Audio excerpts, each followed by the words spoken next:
Welcome সবাইকে career দিশারি একাডেমির YouTube চ্যানেলে। আজকের ক্লাসে তাহলে আমরা এই রায় মার্টিনের প্রশ্ন বিচিত্রা থেকে বংশগতি ও বিভেদের মূল নীতি বা জেনেটিক্সের যে চ্যাপ্টারটা আছে এখান থেকে এমসিকিউ গুলো নিয়ে আলোচনা শুরু করব। তাহলে আজকের ক্লাসে আমরা যতগুলো পারবো এমসিকিউ করে নেব, বাকি যেগুলো থাকবে সেটা সেকেন্ড পার্টটা আমরা আরো একটা ক্লাসের মাধ্যমে পরবর্তীতে আলোচনা করব। তাহলে এই যে চ্যাপ্টারটা বংশগতির পার্ট থেকে যারা জেন পাস ইউজি দিচ্ছ তাদের জন্য যেমন খুব গুরুত্বপূর্ণ, মিনিমাম দুটো কোশ্চেন কিন্তু জেন পাসে এই জেনেটিক্স পার্ট থেকে আসে।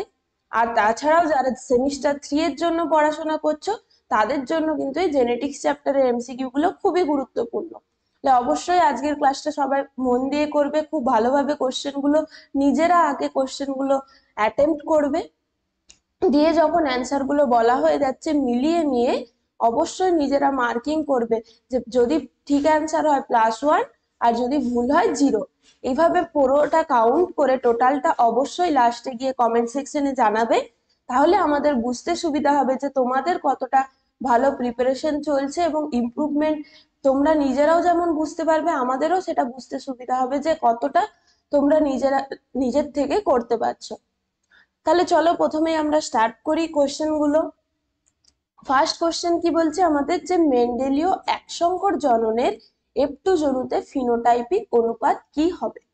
তাহলে এই মেন্ডেলের যে বিভিন্ন আমাদের বংশগতি সংক্রান্ত যে পরীক্ষা নিরীক্ষা সেটা কার ওপর করেছিল, সেটা হচ্ছে মটর গাছের ওপর, এবং 7টা যে ডিফারেন্ট ক্যারেক্টারিস্টিক্স কে নিয়ে কাজ করেছিল। মেন্ডেল প্রথম হচ্ছে কি যে বংশগতির বিভিন্ন পরীক্ষা নিরীক্ষার জন্য যেগুলো আমাদের বিশেষ ভূমিকা রাখে সেই ধরনের গবেষণার কাছে 1 নম্বর নাম হচ্ছে কে বিজ্ঞানী মেন্ডেল। এই মেন্ডেলের যে পরীক্ষা তিনি কি করেছিলেন, মটর গাছের উপর এরকম 7টা আলাদা আলাদা ক্যারেক্টারিস্টিক্স কে নিয়েছিলেন। সেই প্রত্যেকটা ক্যারেক্টারিস্টিক্স এর জন্য কি ছিল, আবার দুটো করে আলাদা আলাদা অ্যালিল প্রেজেন্ট ছিল।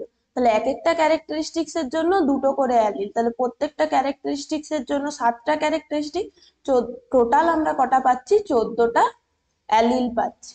এইগুলো নিয়ে যখন তিনি বিভিন্ন পরীক্ষা নিরীক্ষা করলেন, প্রথম যেটা করেছিলেন কি মনোহাইব্রিড ক্রস করুন। মনোহাইব্রিড ক্রস বা এক সংকর জনন মানে কি, একটাই আমাদের যে ক্যারেক্টারিস্টিক্স কে এর মধ্যে একই টাইমে একটা ক্যারেক্টারিস্টিক্স কে নিয়ে তিনি পরীক্ষা করছেন। তাহলে একই টাইমে যদি একটা ক্যারেক্টারিস্টিক্স নেওয়া হয়, তাহলে মনোহাইব্রিড ক্রসে কি করলেন, ধরলাম যে মটর গাছের যে উচ্চতা সেটাকে আমরা কি জানি টল ডমিনেন্ট ক্যারেক্টারিস্টিক্স, আর ডোয়ার্ফ বা হচ্ছে কি খর্বাকৃতি সেটা হচ্ছে কি আমাদের রিসেসিভ ক্যারেক্টারিস্টিক্স। তাহলে এরকম ভাবে এটা হচ্ছে পিওর রিসেসিভ, এটা হচ্ছে কি পিওর ডমিনেন্ট। এদের মধ্যে যখন ক্রস করা হলো তখন ফার্স্টে F1 জনুতে কি পাওয়া যাবে, F1 জনুতে সমস্ত গুলোই হবে কি আমরা এই ক্যাপিটাল টি স্মল টি পাবো। চারটে যদি ডিফারেন্ট অ্যাসর্টমেন্টও হয় তাহলেও কি পাবো, প্রত্যেকটা F1 জনুতে আমরা এরকম একটা যে মিক্সড বা হাইব্রিড একটা, এইগুলো ছিল কি বিশুদ্ধ প্রকৃতির, আর এগুলো হবে কি সংকর প্রকৃতি। তাহলে সংকর লম্বা উদ্ভিদ পাচ্ছি। এরপরে যখন F2 জনুতে যাব, মানে কি এই যে দুটো F1 জনুতে যে প্রাপ্ত জীবগুলো তাদের মধ্যে যখন আমরা সেলফ ক্রস করছি, বা আমরা বলতে পারি কি এদের মধ্যে যখন নিজেদের মধ্যে ক্রস করানো হবে, তখন গিয়ে F2 জনুতে আমরা কি কি পেতে পারি, প্রত্যেকটা কম্বিনেশন ট্রাই করতে হবে। তাহলে এক একটা হচ্ছে কি ক্যাপিটাল টি, তারপরে আসবে কি ক্যাপিটাল টি স্মল টি, আবার এটার সাথে এটা যখন হচ্ছে তখন হবে কি ক্যাপিটাল টি স্মল টি আর স্মল টি। তাহলে এই চারটে পসিবিলিটি আমরা পাবো কোথায়, F2 জনুতে গিয়ে। তাহলে F2 জনুর কথাই আমাদেরকে এখানে জানতে চেয়েছে। তাহলে F2 জনুর ফেনোটাইপিক অনুপাত মানে কি, ফেনোটাইপ মানে সবসময় মনে রাখতে হবে যে তাকে বাইরে থেকে দেখে আমরা কি বুঝতে পারছি। তাহলে খালি চোখে বাইরে থেকে যদি একটা মটর গাছকে দেখি তাহলে আমরা কি পাবো, হয় একটা লম্বা আকৃতির মটর গাছ পেতে পারি, বা একটা খর্বাকৃতির বা ছোট আকারের পেতে পারি। তাহলে এটা আমরা বাইরে থেকে দেখে বুঝতে পারছি, তাই সেটা হচ্ছে কি ফেনোটাইপিক অনুপাত বা ফেনোটাইপ বলতে পারি। তাহলে ফেনোটাইপিক অনুপাতটা কত হবে, F2 জনুতে গিয়ে দেখছি এই যে উদ্ভিদটা যেটা বিশুদ্ধ লম্বা, এটাকে বাইরে থেকে দেখে আমরা যেমন টল দেখতে পাবো, গাছটা, সেরকম ভাবে যেগুলো সংকর আছে, হাইব্রিড প্রকৃতির আছে, সেগুলোও তো আলটিমেটলি যে ডমিনেন্ট ক্যারেক্টারিস্টিক্সটাকেই প্রকাশ করবে। তাহলে এই সমস্তগুলোই আমরা কি দেখছি, লম্বা আকৃতির হবে। শুধুমাত্র যে হোমোজাইগাস রিসেসিভ কন্ডিশনে যেটা আছে সেটা হচ্ছে কি আমাদের যে ডোয়ার্ফ এই গাছটা। তাহলে বাইরে থেকে দেখে আমরা শুধু এটাই পার্থক্য করতে পারবো। তাহলে ফেনোটাইপের দিক থেকে যদি দেখি তাহলে আমরা দেখতে পাচ্ছি তিনটে পসিবিলিটিস হচ্ছে কি টল আকৃতির উদ্ভিদ হচ্ছে, আর আরেক একটা মাত্র হচ্ছে ডোয়ার্ফ আকৃতির। তাহলে 3:1 হলো ফেনোটাইপিক অনুপাত। কিন্তু সেটাই যদি আমাদের বলে দিত জেনোটাইপিক অনুপাত কি হবে, তখন কি হতো, তখন কিন্তু চেঞ্জ হয়ে যেত।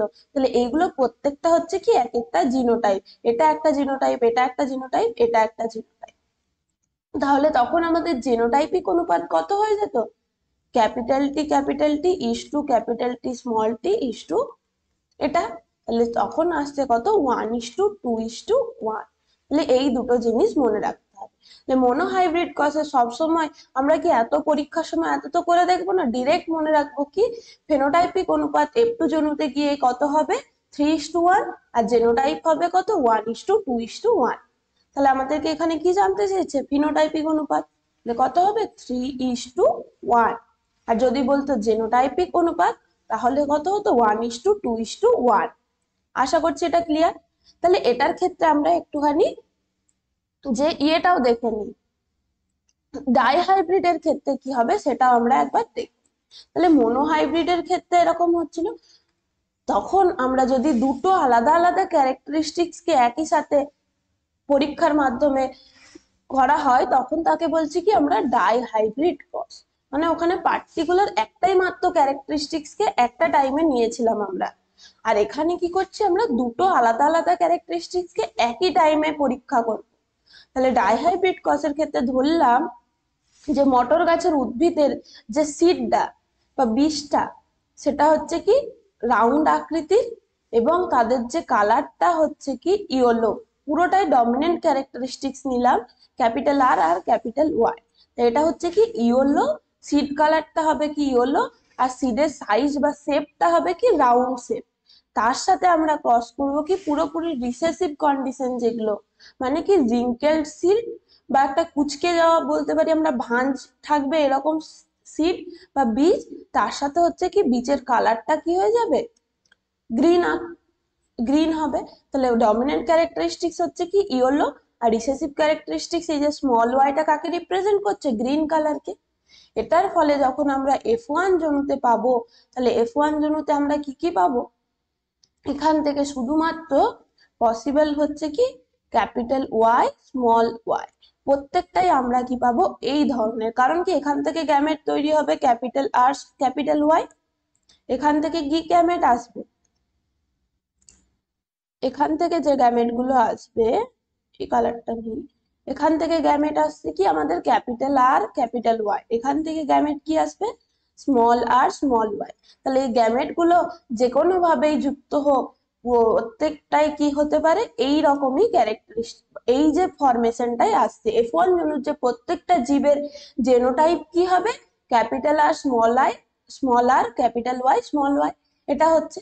এরপরে যখন F1 জনুতে এদের মধ্যেই আমরা আবার ক্রস করাবো, সেলফ ক্রস করাবো, তখন কি আসবে, তাহলে capital R capital Y small Y, এদের মধ্যে যখন ক্রস করানো হচ্ছে তাহলে একটু জনুতে টোটাল আমরা 16টা জিনোটাইপ পাবো। তাহলে এখান থেকে আমি আর 16টা এখানে পরপর লিখছি না, তাহলে 16টা জিনোটাইপ পাবো। আর ফেনোটাইপ কটা পাবো, ফেনোটাইপ পাবো 4টে ফেনোটাইপ, 4টে ফেনোটাইপ। তাহলে কি কি ফেনোটাইপ গুলো হতে পারে, একটা হতে পারে কি যে সিডের কালারটা হবে ইয়েলো আর সিডের শেপটা হবে রাউন্ড, একটা হতে পারে কি যে সিডের শেপটা হবে রিঙ্কেলড আর কালারটা হবে ইয়েলো, আর একটা হবে কি সিডের যে কালারটা হবে গ্রিন কালার আর শেপটা হবে কি রাউন্ড, আর গ্রিন কালার সাথে হচ্ছে কি রিঙ্কেল শেপ। এরকম 4টে পসিবল জেনোটাইপ পেতে পারি, মানে কি এইরকমটা হতে পারে ক্যাপিটাল আর ক্যাপিটাল এখানটা হতে পারে। তাহলে এটা হচ্ছে কি আমাদের যে এটা সবসময় কি আসবে রাউন্ড ইয়েলো, রাউন্ড ইয়েলো, এখানটাতে লিখি ওপর। তাহলে capital R capital Y small Y, এটা হলে কি হবে, সবসময় রাউন্ড হবে, ডমিনেন্ট ক্যারেক্টারিস্টিক্স গুলো প্রকাশ পাবে, মানে রাউন্ড প্লাস ইয়েলো। সেম ভাবে এরপরে যদি আমরা বলি small R capital Y small Y, তাহলে এটা সিডের শেপটা কি হয়ে যাবে, রিঙ্কেল শেপ বা একটা ভাঁজ খাওয়া অংশ থাকবে। আর কি হবে, এটার কালারটা হয়ে যাবে ইয়েলো। হলো। আরেকটা কি ক্যারেক্টারিস্টিক্স হতে পারে, এরকম হতে পারে ক্যাপিটাল আর দুটোই যদি স্মল ওয়াই হয়, তখন কি হবে, রাউন্ড শেপ, তার সাথে কালারটা হয়ে যাচ্ছে কি গ্রিন কালার। আর একটা হবে কি, এক্ষেত্রে যে রাউন্ড নয় রিঙ্কেলড হবে, মানে এইটা দুটোই ক্যাপিটাল ওয়াই, তখন হবে কি, এটার যে কালারটা সেটা কি হবে, রাউন্ড শেপ হবে না, এটা রিঙ্কেলড শেপ হবে, এটা সরি এটা দুটোই স্মল ওয়াই, তাহলে রিঙ্কেলড হবে। আর কি হবে, এটা গ্রিন কালার। এটা হলো, এই ধরনের ক্যারেক্টারিস্টিক্স গুলো আমরা পেতে পারি। তাহলে রাউন্ড ইয়েলো এটাও হতে পারে ফেনোটাইপের দিক থেকে, বা হতে পারে কি এই যে পুরো সবগুলো যখন ডমিনেন্ট আছে তখনও কি হবে, রাউন্ড ইয়েলো। তাহলে যে কোনো পসিবিলিটিস, কিন্তু আলটিমেটলি ফেনোটাইপ আমরা কটা পাবো, চারটে ফেনোটাইপ। তাহলে দ্বিসংকর জননের ক্ষেত্রে ফেনোটাইপিক অনুপাতটা কত হবে, এই যে চারটে আলাদা আলাদা পাচ্ছি, চারটের টোটালটা যদি ফেনোটাইপের আমরা টোটালটা করি রেশিওর, তাহলে কি আসবে, যে টোটাল এই 16টাই আসবে। তাহলে সেটা হবে কি 9:3:3:1, 9:3:3:1, এটা হলো। তাহলে টোটাল যদি করি, টোটাল যে আমাদের পসিবিলিটিস কত আসছে, 16ই আসবে। সেম ভাবে জেনোটাইপটাও যদি আমরা বার করি, জেনোটাইপটাও কত হবে, আলটিমেট টোটাল আসতে হবে আমাদের 16ই আসতে হবে। টোটাল 16, এটাকে আমরা ইজিলি একটা জিনিস একটা শর্ট ট্রিক্স এর মাধ্যমে কি করে মুখস্থ রাখবো, আমরা দেখেছিলাম কি মনোহাইব্রিডে কি ছিল 1:2:1 হলো, এরপরে তার সাথে আমরা ক্রস করে দেবো আবার 1:2:1। তাহলে মনোহাইব্রিড ক্রসের জেনোটাইপিক অনুপাত আমরা জানি কত, 1:2:1। ডাইহাইব্রিড হচ্ছে মানে কি দুটোর মধ্যে আবার ক্রস, এইভাবে মনে রাখবো যে দুটোর ডবল। তাহলে তাদের মধ্যে যখন ক্রস করব তখন কি আসবে, এই প্রত্যেকটা এই একের সাথে আবার এই 1:2:1 মাল্টিপ্লাই হবে, দুইয়ের সাথে হবে, এভাবে যে আসছে 1:2:1 ইস্টু এই 2 এর সাথে কি হবে 2:4:2, আবার কি হচ্ছে 1 এর জন্য 1:2:1, এভাবে মনে রাখতে হবে। মানে কি এই 1 এর সাথে প্রত্যেকটার আমরা মাল্টিপ্লাই করলাম, হলো, তারপরে ইস্টু দিয়ে 2 এর সাথে মাল্টিপ্লাই করছি, তারপর আবার 1 এর সাথে মাল্টিপ্লাই করছি, এটারও যদি সবগুলো টোটালটা কাউন্ট করব, তাহলে আমরা কি দেখবো 16টাই পাবো। আশা করছি এটা ক্লিয়ার হয়ে গেছে phenotype, genotypic, monohybrid cross, dihybrid ক্রসের ক্ষেত্রে কি কি হবে। এটা হলো।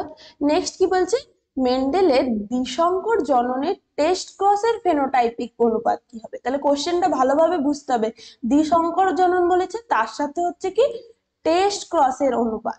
তাহলে দ্বিসংকর জননে আমরা F1 জনুতে প্রাপ্ত যে অপত্য জীবগুলো কি ছিল, capital R capital Y small Y, এটা ধরলাম, এটা হচ্ছে কি আমাদের F1 জনুতে প্রাপ্ত। তাহলে টেস্ট ক্রসের সংজ্ঞায় আমরা কি পাই, যে F1 জনুতে বা অপত্য জনুতে প্রাপ্ত যে জীবটার সাথে আমরা কি করব, তার যে প্যারেন্ট আছে, একদম হোমোজাইগাস যে রিসেসিভ প্যারেন্ট আছে তার সাথে আমরা ক্রস করব। হোমোজাইগাস রিসেসিভ প্যারেন্ট কে, দুটোই স্মল আর দুটোই স্মল ওয়াই।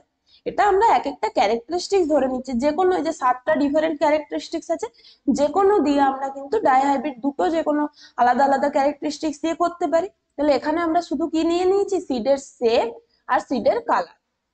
তাহলে টেস্ট ক্রস হলো এটা, এটা হচ্ছে কি প্যারেন্ট জেনারেশনের যে হোমোজাইগাস বিশুদ্ধ প্রচ্ছন্ন বৈশিষ্ট্যযুক্ত জীবটার সাথে আমরা ক্রস করাচ্ছি। তাহলে কি দেখবো, এদের মধ্যে যখন ক্রস হবে এখান থেকে আমরা কি কি গ্যামেট পাচ্ছি, একটা হচ্ছে ক্যাপিটাল আর ক্যাপিটাল ওয়াই, একটা হচ্ছে কি ক্যাপিটাল আর স্মল ওয়াই, আর একটা হচ্ছে কি স্মল আর ক্যাপিটাল ওয়াই, আরেকটা হবে কি স্মল আর স্মল ওয়াই। চারটে গ্যামেট তৈরি হতে পারে এখান থেকে, আর এখান থেকে শুধুমাত্র কি হতে পারবে, স্মল আর স্মল ওয়াই। এইগুলোই আমরা, এইখান থেকে একটাই মাত্র গ্যামেট হবে, তাহলে এদের মধ্যে যখন ক্রস হবে তাহলে আলটিমেট রেজাল্ট গুলো আমরা কি পাবো, capital R small R capital Y small Y is to, এটার সাথে এটা যখন হবে ক্যাপিটাল আর স্মল আর দুটোই স্মল ওয়াই ইস টু কি হবে, দুটোই স্মল আর হবে, তার সাথে একটা ক্যাপিটাল ওয়াই একটা স্মল ওয়াই, এটা হলো। আর দুটো হবে কি, দুটোই স্মল আর দুটোই স্মল ওয়াই। এইগুলো থেকে আমরা বাইরে থেকে দেখে কি বুঝতে পারবো, এটা হচ্ছে কি রাউন্ড ইয়েলো শেপ, তাহলে এটা একটা ফেনোটাইপ। এটা হচ্ছে কি রাউন্ড গ্রিন শেপ, এটাও আলাদা একটা ফেনোটাইপ। এটা হচ্ছে কি রাউন্ড,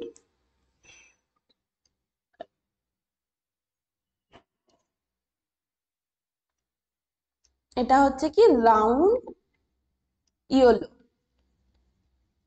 এটা হবে কি রাউন্ড গ্রিন,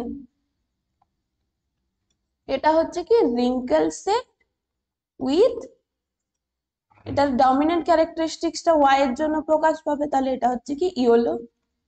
আর এটা হবে কি রিঙ্কেলড প্লাস গ্রিন।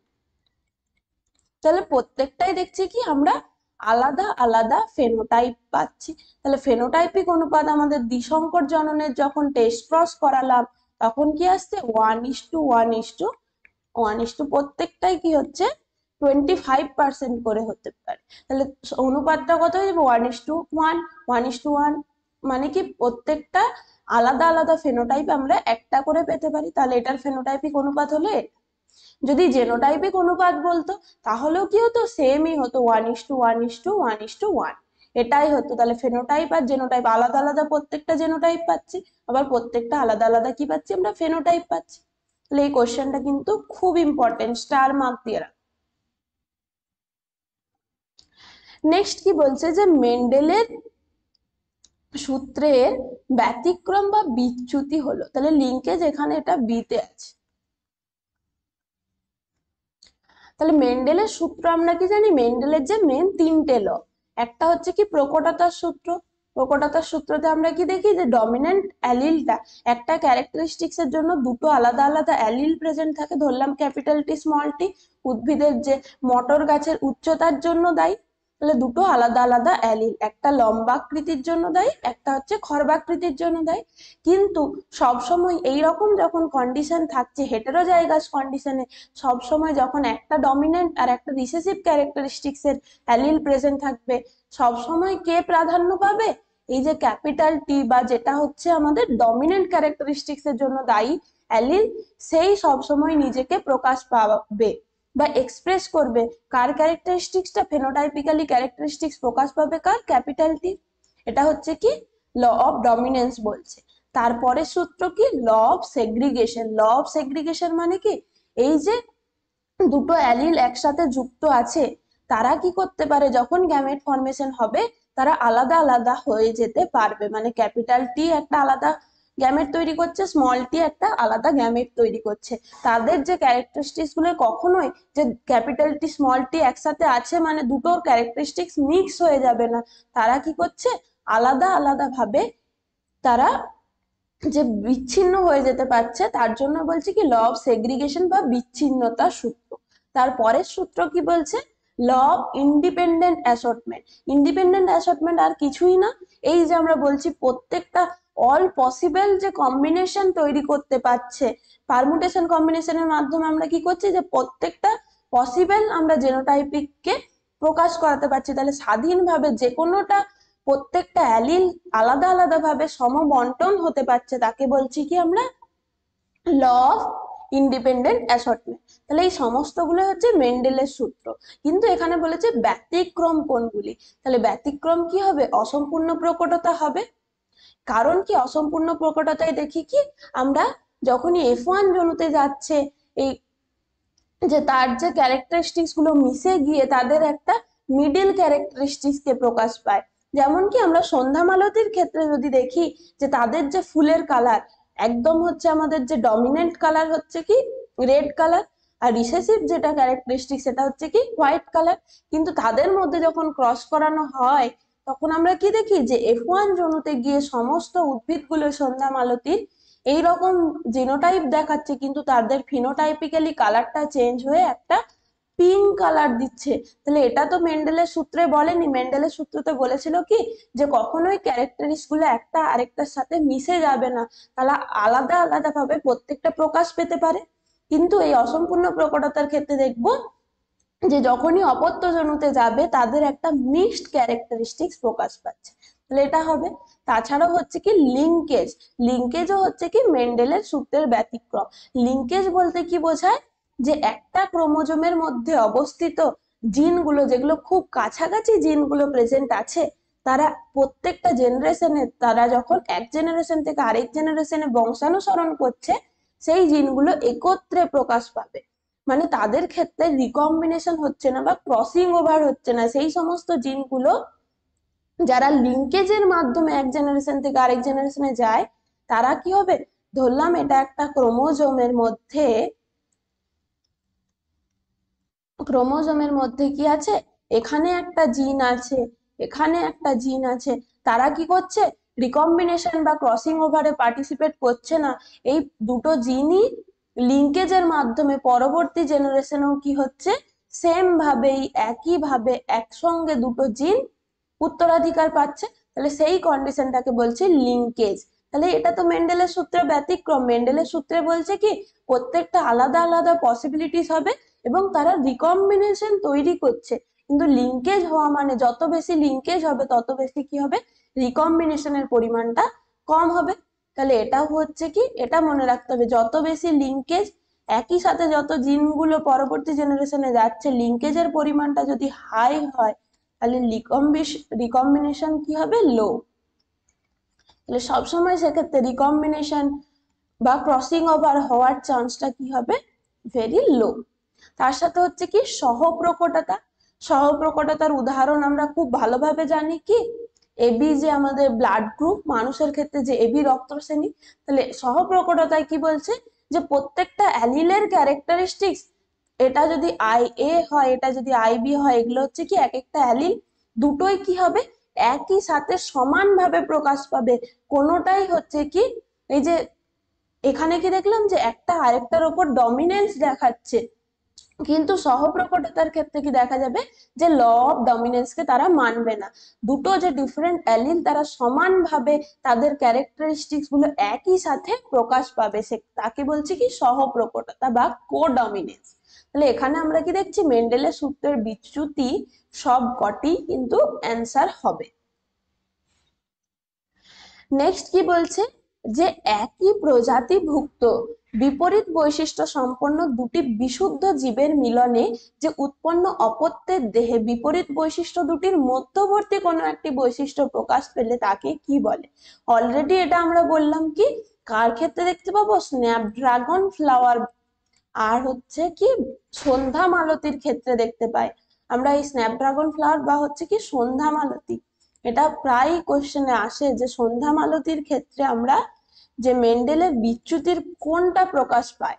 এদের ক্ষেত্রে যদি আমরা দেখি যে একদম বলেছে কি দুটো বিশুদ্ধ জীব, মানে যারা হচ্ছে কি রেড কালারের ফুল দেয় সেইগুলো হচ্ছে কি ক্যাপিটাল আর, তার সাথে একদম যে হোমোজাইগাস রিসেসিভ হোয়াইট কালারের ফুলযুক্ত, যেগুলো আমাদের সাদা ফুলযুক্ত উদ্ভিদের মধ্যে যদি ক্রস করানো হয়, তাহলে কি দেখবো, F1 জনুতে গিয়ে প্রাপ্ত সমস্ত উদ্ভিদের ফুলের কালার গুলো কি হয়ে যাচ্ছে, তাদের একটা মধ্যবর্তী ক্যারেক্টারিস্টিক্স পাচ্ছি, সেটা হবে কি পিঙ্ক কালারের।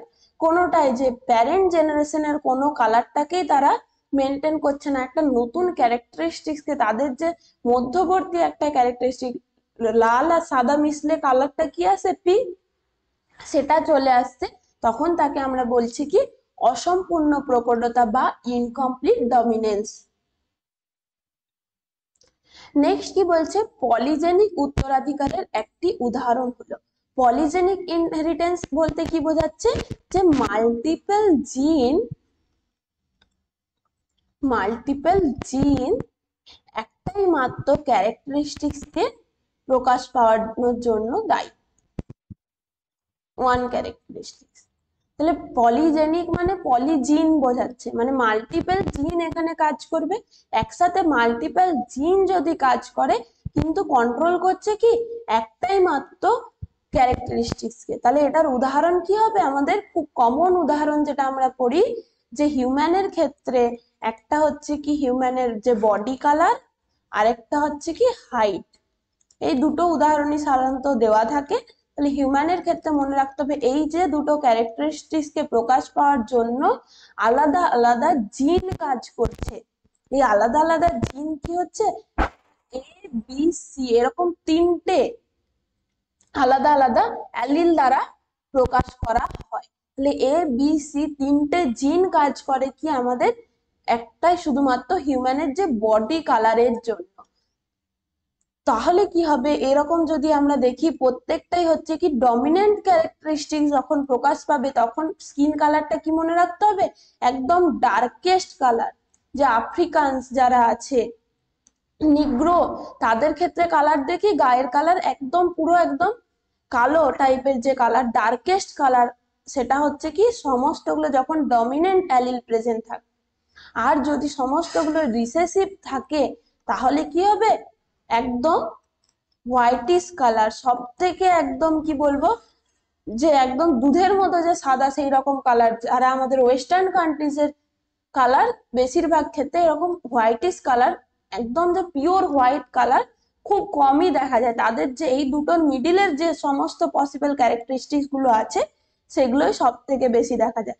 মিডিয়াম বর্ণের যেটা একটা কালার, যে আমাদের ইন্ডিয়ানস বা এশিয়ান কান্ট্রিজে যেগুলো আমরা বেশি দেখতে পাই, তাদের হচ্ছে কি এই রকম একটা মিক্সড বা একটা মিডিল ক্যারেক্টারিস্টিক্স। এটা হবে কি হোয়াইটিশ আর ডার্কেস্টের মাঝের একটা কালার, মিডিল কালার বলতে পারি আমরা। নর্মাল আমাদের যে ইন্ডিয়ান যে কালার তাদের মধ্যে এই ধরনের অ্যালিল গুলো পাওয়া যাবে, একটা মিডিল ক্যারেক্টারিস্টিক্স পাবো। তাহলে কি বলেছে, পলিজেনিক ইনহেরিটেন্স সবসময় আমরা কি দেখতে পাই মানুষের গাত্র বর্ণের ক্ষেত্রে বা গায়ের যে রং কালার, সেগুলো সমস্তটা যে তিনটে জিন আলাদা আলাদা জিন একসাথে কাজ করছে কি শুধুমাত্র এই বডির কালারটাকে প্রকাশ করার জন্য। নেক্সট কি বলছে, কোনো একটি বৈশিষ্ট্য যদি একাধিক জিন দ্বারা নিয়ন্ত্রিত হয় তাকে বলে। তাহলে এটা অলরেডি বললাম, এটা আর বলার কিছু নেই, একটাই বৈশিষ্ট্য, তাহলে তিনটে এখানে আলাদা আলাদা ভাবে মনে রাখতে হবে। একটা কি হচ্ছে মাল্টিপল জিন ওয়ান ক্যারেক্টারিস্টিক্স, সেটা হলো পলিজেনিক ইনহেরিটেন্স। আর একটা আসছে কি মাল্টিপল অ্যালিল পাবো একটা আমরা, মাল্টিপল অ্যালিল ওয়ান ক্যারেক্টারিস্টিক্স, সেটাকে বলবো কি মাল্টিপল অ্যালিলিজম। আরেকটা পাবো ওয়ান জিন মাল্টিপল ক্যারেক্টারিস্টিক্স, সেটা হবে কার ক্ষেত্রে, প্লিওট্রপির। তাহলে এখানে কি হচ্ছে মাল্টিপল জিন একটাই ক্যারেক্টারিস্টিক্স, পলিজেনিক ইনহেরিটেন্স। নেক্সট কি বলছে যে বংশগতিতে কোনো প্রজাতির কোনো বৈশিষ্ট্যের বহিঃপ্রকাশের জন্য একটি জিনের দুই বা অধিক সংখ্যক অ্যালিল অবস্থান করে তাকে বলে। তাহলে নর্মালি আমরা কি জানি যে একটা ক্যারেক্টারিস্টিক্স এর জন্য বা একটা জিনের যে দুটো আলাদা আলাদা কি থাকে অ্যালিল থাকে। তাহলে এটা ধরলাম কি ক্যাপিটাল টি স্মল টি, তাহলে দুটো আলাদা আলাদা অ্যালিল থাকে, নর্মালি এটা থাকে। কিন্তু কিছু কিছু এক্সেপশন আছে, যেমন আমরা যদি বলি হিউম্যানের যে blood group ABO blood grouping যেটা করছি কি এবিও ব্লাড গ্রুপিং, সেখানে আমরা কি দেখি তিনটে আলাদা আলাদা অ্যালিল কাজ করে। একটা হচ্ছে কি ক্যাপিটাল এ আই এ, একটা হচ্ছে আই বি, আর একটা হচ্ছে কি আই জিরো দ্বারা প্রকাশ করা হয় বা স্মল আই দ্বারা প্রকাশ করা হয়। এই তিনটে আলাদা আলাদা অ্যালিল কি করতে পারে, আমাদের যে এবিও বা রক্ত শ্রেণীটাকে নির্ধারণ করার জন্য তিনটে অ্যালিল কিন্তু প্রেজেন্ট আছে। তাহলে যখনই দুইয়ের চেয়ে বেশি মোর দ্যান টু অ্যালিল কাজ করবে একটা পার্টিকুলার ক্যারেক্টারিস্টিক্স এর জন্য বা একটা পার্টিকুলার বৈশিষ্ট্যের বহিঃপ্রকাশের জন্য, তাকে আমরা বলছি কি মাল্টিপল অ্যালিলিজম। এটা হলো কি অপশন বি। নেক্সট কি বলছে, এবিও রক্ত শ্রেণীর উত্তরাধিকার প্রদত্ত কোনটির উদাহরণ। তাহলে এবিও রক্ত শ্রেণীর উদাহরণ কি হবে, এবিও রক্ত শ্রেণীতে যদি এ ব্লাড গ্রুপ হয় তার তাহলে কি হবে, তাদের যে অ্যালিল গুলো হয় আই এ থাকবে বা কি হতে পারে I A I small I যেটা আমরা বললাম। তাহলে এটা হচ্ছে কি রিসেসিভ অ্যালিল, আর এই আই এ আই বি এগুলো হচ্ছে কি ডমিনেন্ট অ্যালিল। তাহলে এই যে তিনটে আলাদা আলাদা অ্যালিল বললাম তার মধ্যে আই এ আই বি এগুলো হচ্ছে ডমিনেন্ট অ্যালিল, আর রিসেসিভ অ্যালিল হচ্ছে কোনটা স্মল আই। তাহলে রিসেসিভ যদি প্রেজেন্ট থাকে সবসময় ডমিনেন্টটা প্রকাশ পাবে জানি। তাহলে এ যারা ব্লাড গ্রুপ তাদের ক্ষেত্রে জেনোটাইপ কি হতে পারে, এই দুটো হতে পারে। বি ব্লাড গ্রুপের ক্ষেত্রে কি কি হতে পারে, আইবি হতে পারে, আর হতে পারে কি আইবি স্মল আই, এটা হতে পারে। এবি ব্লাড গ্রুপের ক্ষেত্রে সবসময় কি হবে, আই এ আইবি এটা থাকবে। আর যারা হচ্ছে ও ব্লাড গ্রুপে তাদের ক্ষেত্রে দুটোই কি থাকবে, রিসেসিভ স্মল আই। এটা হচ্ছে কি আমাদের এবিও ব্লাড গ্রুপের পুরোপুরি জেনোটাইপস গুলো নির্ধারণ হয় এটার মাধ্যমে। এবি ও এগুলো হচ্ছে কি ফেনোটাইপ, আর এগুলো হচ্ছে কি যে প্রত্যেকটা আলাদা আলাদা জেনোটাইপ। তাহলে এই যে এবিও রক্ত শ্রেণীর জন্য আমরা কি দেখতে পাবো, কন্ডিশনটা মাল্টিপল অ্যালিলিজম। নেক্সট কি বলছে, বংশগতির যে ঘটনায় সংকর জীবে উপস্থিত কোন জিনের দুটি বিপরীতধর্মী অ্যালিল একই সঙ্গে তাদের বৈশিষ্ট্যের বহিঃপ্রকাশ ঘটায়। আচ্ছা, দুটো অ্যালিল মানে ধরলাম এটা একটা অ্যালিল, এটা একটা অ্যালিল, যখন আলাদা আলাদা ভাবে এই দুটো অ্যালিলই বহিঃপ্রকাশ ঘটাবে, কিন্তু মানে একটাই দুটোর জন্য আলাদা আলাদা, দুটো অ্যালিলের জন্য দুটো আলাদা আলাদা ক্যারেক্টারিস্টিক, কিন্তু দুটো ক্যারেক্টারিস্টিক্স একই সঙ্গে প্রকাশ পাবে, কোনো প্রকার মিক্সড হবে না। অসম্পূর্ণ প্রকটতার ক্ষেত্রে কি হচ্ছিল, মিক্সড হচ্ছিল ক্যারেক্টারিস্টিক্স গুলো। কিন্তু এই যেটা বলছে একই সঙ্গে বৈশিষ্ট্যের প্রকাশ ঘটাবে কিন্তু তাদের মধ্যে কোনো সংমিশ্রণ হবে না, সেটা হবে কি কোডমিনেন্স বা সহ প্রকটতা। যেমন আমরা এবি ব্লাড গ্রুপের ক্ষেত্রে কি দেখলাম, যে আই এ অ্যালিলটাও আছে আই বি আছে, কিন্তু দুটো কি করছে একই সাথে প্রেজেন্ট করবে, এবং দুটোর যে আলাদা আলাদা বৈশিষ্ট্য, এই অ্যালিলটার জন্য যে বৈশিষ্ট্য প্রকাশ পাবে সাথে হচ্ছে কি আইবি অ্যালিলটার জন্য যে বৈশিষ্ট্যগুলো প্রকাশ পাবে, দুটো একই সাথে আমরা এবি ব্লাড গ্রুপের ক্ষেত্রে পাবো। নেক্সট কি বলছে, যে যখন একাধিক ফেনোটাইপিক বৈশিষ্ট্য একটি মাত্র জিন দ্বারা নিয়ন্ত্রিত হয় সেই ঘটনাকে কি বলে। তাহলে একটি মাত্র জিন অনেকগুলো বৈশিষ্ট্যের ফিনোটাইপিক বৈশিষ্ট্যের বহিঃপ্রকাশ ঘটাবে, তাকে আমরা কি বলবো, প্লিওট্রপি। এই প্লিওট্রপির উদাহরণ কি হবে সবাই লেখো তো কমেন্ট সেকশনে।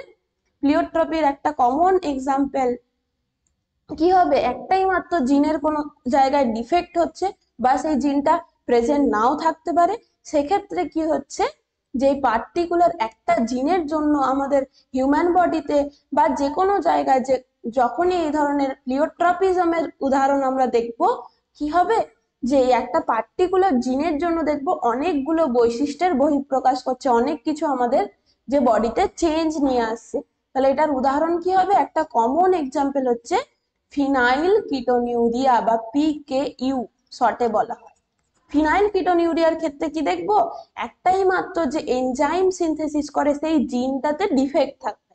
ফিনাইল অ্যালানিন হাইড্রক্সিলেজ বলে একটা এনজাইম আছে, ফিনাইল অ্যালানিন থেকে কি করতে পারবে না, টাইরোসিনে রূপান্তর করার জন্য। এই টাইরোসিনটা কি একটা নন এসেন্সিয়াল অ্যামিনো অ্যাসিড। নন এসেন্সিয়াল অ্যামিনো অ্যাসিড মানে কি বডি নিজে সেটাকে প্রডিউস করতে পারবে। বডি কি করে, এই ফিনাইল অ্যালানিন থেকেই একটা এনজাইম আছে ফিনাইল অ্যালানিন হাইড্রক্সিলেজ বলে, এই ফিনাইল অ্যালানিন হাইড্রক্সিলেজ এনজাইমের দ্বারা কি করতে পারে, ফিনাইল অ্যালানিন ট্রান্স কনভার্ট হয়ে যায় টাইরোসিন। কিন্তু এই যে একটা পার্টিকুলার জিনের ডিফেক্টের জন্য কি দেখতে পাবো আমরা, এই যে এনজাইমটা ফিনাইল অ্যালানিন হাইড্রক্সিলেজটা সিনথেসিস হবে না। তাহলে এই যে এনজাইমটাই যদি সিনথেসিস না হয় তাহলে কি হচ্ছে, বডিতে ফিনাইল অ্যালানিনটা আর টাইরোসিনে রূপান্তরিত হতে পারবে না। তাহলে ফিনাইল অ্যালানিন তখন বডিতে জমা হতে থাকছে, তার ফলে আমরা মাল্টিপল ক্যারেক্টারিস্টিক্স দেখতে পাবো, জড় বুদ্ধি সম্পন্ন হবে, বিভিন্ন ধরনের আমাদের যে গ্রোথ এন্ড ডেভেলপমেন্টটাকে এফেক্ট করবে সেরকম ভাবে বৃদ্ধি হবে না। তার সাথে কি হবে, যে বডিতে বিভিন্ন ধরনের যে ডিপিগমেন্টেশন হয়ে যাবে, স্কিনের যেটা কালারটা চেঞ্জ আসছে, তার সাথে সাথে হবে কি মাসেলের মধ্যে চেঞ্জ আসবে, মাসেলের যে নর্মাল অ্যাক্টিভিটি সেগুলো মেনটেন করতে পারবে না। এই ধরনের বিভিন্ন ক্যারেক্টারিস্টিক্স আমরা ফিনাইল কিটোনিউরিয়ার ক্ষেত্রে দেখতে পাবো। ইউরিনের চেঞ্জেস আসবে, ইউরিনের মধ্যে কি পাবো, প্রচুর পরিমাণে আমরা কিটোন যে বডিস গুলোকে প্রেজেন্ট পাবো। নেক্সট কি বলছে যে সিকাল সেল অ্যানিমিয়া এবং ফিনাইল কিটোনিউরিয়া প্রদত্ত কোনটির উদাহরণ? তাহলে ফিনাইল কিটোনিউরিয়া অলরেডি আমরা বললাম কিসের উদাহরণ, প্লিওট্রপির উদাহরণ। আর তার সাথে এই যে সিকাল সেল অ্যানিমিয়া এটাও হচ্ছে কি একটা প্লিওট্রপিরই উদাহরণ, সিকাল সেল অ্যানিমিয়া। এর ক্ষেত্রে কি পাবো, একটা মাত্র জিন এই যে দায়ী, একটা জিনের ডিফেক্টের জন্য কি হচ্ছে, আরবিসি স্ট্রাকচারটাকে চেঞ্জ করে দেবে। আরবিসি স্ট্রাকচারটা যদি চেঞ্জ হয়ে যায় কি রকম করবে, একটা আরবিসির নর্মাল স্ট্রাকচার আমরা কি জানি, নর্মাল স্ট্রাকচার হচ্ছে কি বাইকনকেভ স্ট্রাকচার, কিন্তু এই আরবিসি স্ট্রাকচার গুলোকে চেঞ্জ করে দিয়ে সিকল সেল অ্যানিমিয়ার ক্ষেত্রে কি দেখবো আমরা, একটা এরকম চাকতির মতো একটা স্ট্রাকচার বলতে পারি, বা এরকম কি হচ্ছে এই রকম টাইপের একটা গঠন তৈরি হয়ে যাচ্ছে। তার ফলে কি হবে, এই যে নর্মাল যে আরবিসির অক্সিজেন ক্যারিং ক্যাপাসিটি সেগুলো কমে যাচ্ছে। তাহলে অক্সিজেন কমলে আমাদের বডিতে হাইপোক্সিয়া থেকে শুরু করে যত সমস্ত সিমটম, অ্যানিমিয়ার যা যা সিমটম, ফ্যাটিকনেস, তারপর হচ্ছে কি আমাদের বডিতে যখনই অক্সিজেনের কমতি হবে, অক্সিজেনের জন্য কি হচ্ছে, যা সমস্ত অক্সিজেনের কমতি বা ঘাটতির জন্য কি হতে পারে, আমাদের যে মেটাবলিক অ্যালকালোসিস, মেটাবলিক অ্যাসিডোসিস, যে কোনো যে মেটাবলিক কন্ডিশন গুলো তৈরি হচ্ছে, তাহলে আরবিসি স্ট্রাকচারটাকে চেঞ্জ করে দিচ্ছে শুধুমাত্র একটা জিনের ডিফেক্টের জন্য। তার জন্য কি দেখতে পাবো আমরা, যে অনেকগুলো ক্যারেক্টারিস্টিক্স একসাথে প্রকাশ পাবে, তাকে বলছি কি আমরা প্লিওট্রপিজম, ঘটনাটাকে বলছি কি প্লিওট্রপিজম। নেক্সট কি বলছে, মানুষের এবি ব্লাড গ্রুপ এবং এমএন রক্ত শ্রেণী এটা কিসের উদাহরণ? তাহলে অলরেডি এটা আমরা আলোচনা করেছি, এখানে আর আলোচনা করার কিছু নেই। এবি রক্তের গ্রুপের মানে কি এ আর বি দুটোই একই সাথে প্রকাশ পাচ্ছে, সেটা হবে কি সহপ্রকটতা। নেক্সট কি বলছে, যে ধর্মের মাধ্যমে দুটি নন অ্যালিলিক জিনের একটি জিন অপর একটি জিনের প্রকাশে বাধা দেয় তাকে কি বলবো আমরা? আচ্ছা, নর্মালি কি জানি আমরা, একটা জিনের জন্য দুটো অ্যালিল আছে, এই দুটো অ্যালিল কি করে, যে একটা অ্যালিল আরেকটা অ্যালিলের ওপর ডমিনেন্স দেখায়, এ ধরলাম ডমিনেন্স। কিন্তু এখানে সেটা বলতে চাইছে না, বলছে দুটো নন অ্যালিলিক জিন, এটা ধরলাম এ একটা জিন, বি একটা জিন, এই দুটো আলাদা আলাদা জিন, এই নন অ্যালিলিক জিনগুলো কি করবে, একটা অপরটার বাধা দেবে, প্রকাশকে বাধা দেবে। তাকে কি বলা হচ্ছে, যখন ধরলাম এই যে এ জিনটা আর বি জিনটা দুটোই প্রেজেন্ট আছে, কিন্তু এ জিন কি করছে, বি জিনের বহিঃপ্রকাশকে বাধা দেবে, সেই বি জিনটার থেকে তার যে ফাংশনটাকে পুরোপুরি কি করে রাখছে, তার উপরে সে কি করবে, ডমিনেন্ট হয়ে কাজ করবে, বি কে প্রকাশই পেতে দেবে না। এই কন্ডিশনটাকে কি বলি আমরা, এপিস্ট্যাসিস। তাহলে দুটো নন অ্যালিলিক জিনের মধ্যে যখন একটা জিন অপর একটা জিনের উপর ডমিনেন্সি দেখাবে, তাকে কি বলা হচ্ছে, এপিস্ট্যাসিস। এপিস্ট্যাসিসের আবার টাইপ আছে, কমপ্লিট এপিস্ট্যাসিস হতে পারে, ইনকমপ্লিট এপিস্ট্যাসিস হতে পারে। এই ধরনের মানে পুরোপুরি যদি একটা জিন আরেকটার উপরে ডমিনেন্ট থাকে তখন তাকে বলবো কি এপিস্ট্যাসিস। তাহলে সব সময় কি হচ্ছে, এই যে বি জিনটা প্রকাশ পাচ্ছে না, এ জিন প্রকাশ পাবে। কিন্তু ইনকমপ্লিট এপিস্ট্যাসিস মানে কি, কিছু কিছু পার্টিকুলার কন্ডিশনেই শুধুমাত্র এই ধরনের ঘটনাটা দেখতে পাবো। নেক্সট কি বলছে, কোনো একটা জীবের জিনোটাইপ নির্ণয়ের জন্য ওই জীবের একই প্রজাতির হোমোলোগাস, এটা সরি এটা ভুল আছে, এটা হোমোজাইগাস, হোমোজাইগাস কন্ডিশন, হোমোজাইগাস। তাহলে হোমোজাইগাস প্রচ্ছন্ন জিনোটাইপ যুক্ত জীবের সংকরায়নকে কি বলা? তাহলে অপত্য জীবে আমরা পেয়েছিলাম কি মেন্ডেলের এক সংকর জননে, এটা ক্যাপিটাল টি স্মল টি, তার সাথে বিশুদ্ধ হোমোজাইগাস যদি জীবের সংকরায়ন করা হয়, এই কন্ডিশনটাকে আমরা কি বলি, এটা হচ্ছে আমাদের টেস্ট ক্রস। আর ব্যাকক্রস হবে কখন, ব্যাকক্রস যে যখন এই যে F1 জনুতে প্রাপ্ত অপত্য জীবের সাথে আমরা যে কোনো একটা, হতে পারে ক্যাপিটাল টি বা স্মল টি, যে কোনো প্যারেন্ট জেনারেশনের যে কোনো জীবের মধ্যে যদি আমরা ক্রস করি, সেটা ডমিনেন্ট ক্যারেক্টারিস্টিক্স হতে পারে বা রিসেসিভ ক্যারেক্টারিস্টিক্স। এখানে আমরা ব্যাকক্রসের ক্ষেত্রে শুধুমাত্র যে অপত্য জীবের সাথে তার যে জনিত্রী জীবের ক্রস করাবো, আলাদাভাবে যে হোমোলোগাস না হোমোজাইগাস না হেটেরোজাইগাস এরকম ভাবে আলাদা কোনো ডিফারেন্স করা হচ্ছে না এই ক্ষেত্রে। নেক্সট কি বলছে, তাহলে প্রদত্ত কোনটি ব্যাকক্রস? তাহলে ব্যাকক্রস বললাম কি যে কোনো আমাদের যে জনিত্রী জনুর সাথে হতে পারে, এটাও ব্যাকক্রস। আবার কি হচ্ছে, এটাও ব্যাক ক্রস, যে কোনোটা হতে পারে। তাহলে যে কোনো জনিত্রী জীবের সঙ্গে যখন আমরা F1 জনুতে প্রাপ্ত অপত্য জীবের ক্রস করাচ্ছি তাকে বলছে কি ব্যাক ক্রস। আর এই F1 এর সাথে যখন প্রচ্ছন্ন করাবো তখন সেটা হয়ে যাবে কি টেস্ট ক্রস। আর F1 জনুর মধ্যে যে দুটো প্রাপ্ত জীবের আলাদা আলাদা নিজেদের মধ্যে যখন ক্রস করছে তখন তাকে বলা হয় কি সেলফ ক্রস। হলো, তাহলে এটার অ্যান্সার কি, সবসময় মনে রাখতে হবে যে সমস্ত টেস্ট ক্রসই হচ্ছে কি ব্যাক ক্রস, কিন্তু সমস্ত ব্যাক ক্রস টেস্ট ক্রস। কারণ কি এটাও হচ্ছে, তো এটা আলটিমেটলি টেস্ট ক্রস, তাহলে ব্যাক ক্রসেরই একটা টাইপ বলতে পারি, একটা পার্টিকুলার টাইপ হচ্ছে কি টেস্ট ক্রস, কিন্তু সমস্তটাকে নিয়ে আমরা বলছি কি ব্যাক ক্রস। তাহলে এই দুটো মনে রাখতে হবে, সমস্ত ব্যাক ক্রসই টেস্ট ক্রস, কিন্তু সমস্ত টেস্ট ক্রসই হবে কি ব্যাক ক্রস, কিন্তু সমস্ত ব্যাক ক্রস টেস্ট ক্রস নয়।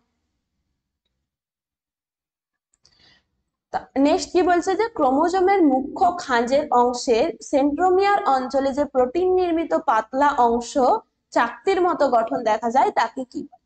তাহলে ক্রোমোজোমের যদি আমরা স্ট্রাকচার দেখি কি কি পার্ট পাই, একটা মুখ্য খাঁজ থাকে, একটা গৌণ খাঁজ থাকে। এই মুখ্য খাঁজ অংশে মাঝখানের যে অংশটা যেখানটাতে আমাদের যে প্রাইমারি এবং যে মুখ্য খাঁজ তৈরি হচ্ছে সেখানে কি থাকে, সেন্ট্রোমিয়ার থাকে। এই সেন্ট্রোমিয়ারের মধ্যে, এটা ধরলাম যদি সেন্ট্রোমিয়ার হয়, তার মধ্যে কি থাকে, এরকম কিছু অংশ থাকে, প্রোটিন নির্মিত অংশ, যে চাকতির মতো অংশ, যাকে আমরা বলছি কি কাইনেটোকোর। এই কাইনেটোকোর অংশতে কি হবে, যখনই হচ্ছে যে স্পিন্ডল ফাইবারস গুলো, এটা যদি একটা সেল হয়, তার কি হচ্ছে, এই যে ক্রোমোজোম গুলো যখন বিভাজন হবে তখন আমরা কি দেখি প্রোফেজের লাস্টের দিকে বা একদম মেটাফেজে গিয়ে পুরোপুরি ভাবে কি হয়, বেম তন্তুগুলো এইভাবে কি আছে, তার যে সিস্টার ক্রোমাটিডের মাঝখান গুলোতে যুক্ত আছে, সেটা হচ্ছে কি আমাদের সেন্ট্রোমিয়ার অংশ। সেই সেন্ট্রোমিয়ারের যে কাইনেটোকোর আছে সেখান থেকে কি হচ্ছে, এরকম ভাবে স্পিন্ডল ফাইবারস গুলো এসে যুক্ত করবে। তাহলে এটা হচ্ছে কি কাইনেটোকোর অংশেই কি হয়, এই যে প্রোটিন নির্মিত আমরা পাতলা চাকতির মতো অংশগুলো কোথায় থাকে, সেন্ট্রোমিয়ার অংশে থাকে। এই সেন্ট্রোমিয়ার অংশে যে কাইনেটোকোর গুলো প্রেজেন্ট থাকে তারাই কি করে, স্পিন্ডল ফাইবারের গঠনের সময় স্পিন্ডল ফাইবারকে যুক্ত করতে সাহায্য করছে, তাহলে সেটা হলো কাইনেটোকোর। আর টেলোমিয়ার কি জানি, টেলোমিয়ার একদম যে আমাদের ক্রোমোজোমের লাস্টের প্রান্ত, এটা যদি লাস্টের প্রান্ত হয় তাহলে লাস্টের যে দুটো প্রান্তকে আমরা বলি কি টেলোমিয়ার। আর স্যাটেলাইট হচ্ছে কি গৌণ খাঁজের পরবর্তী একটা অংশ, একটা বাল্বের মতো অংশ, সেটা কিন্তু যে সমস্ত ক্রোমোজোমের ক্ষেত্রে প্রেজেন্ট থাকবে এরকম নয়।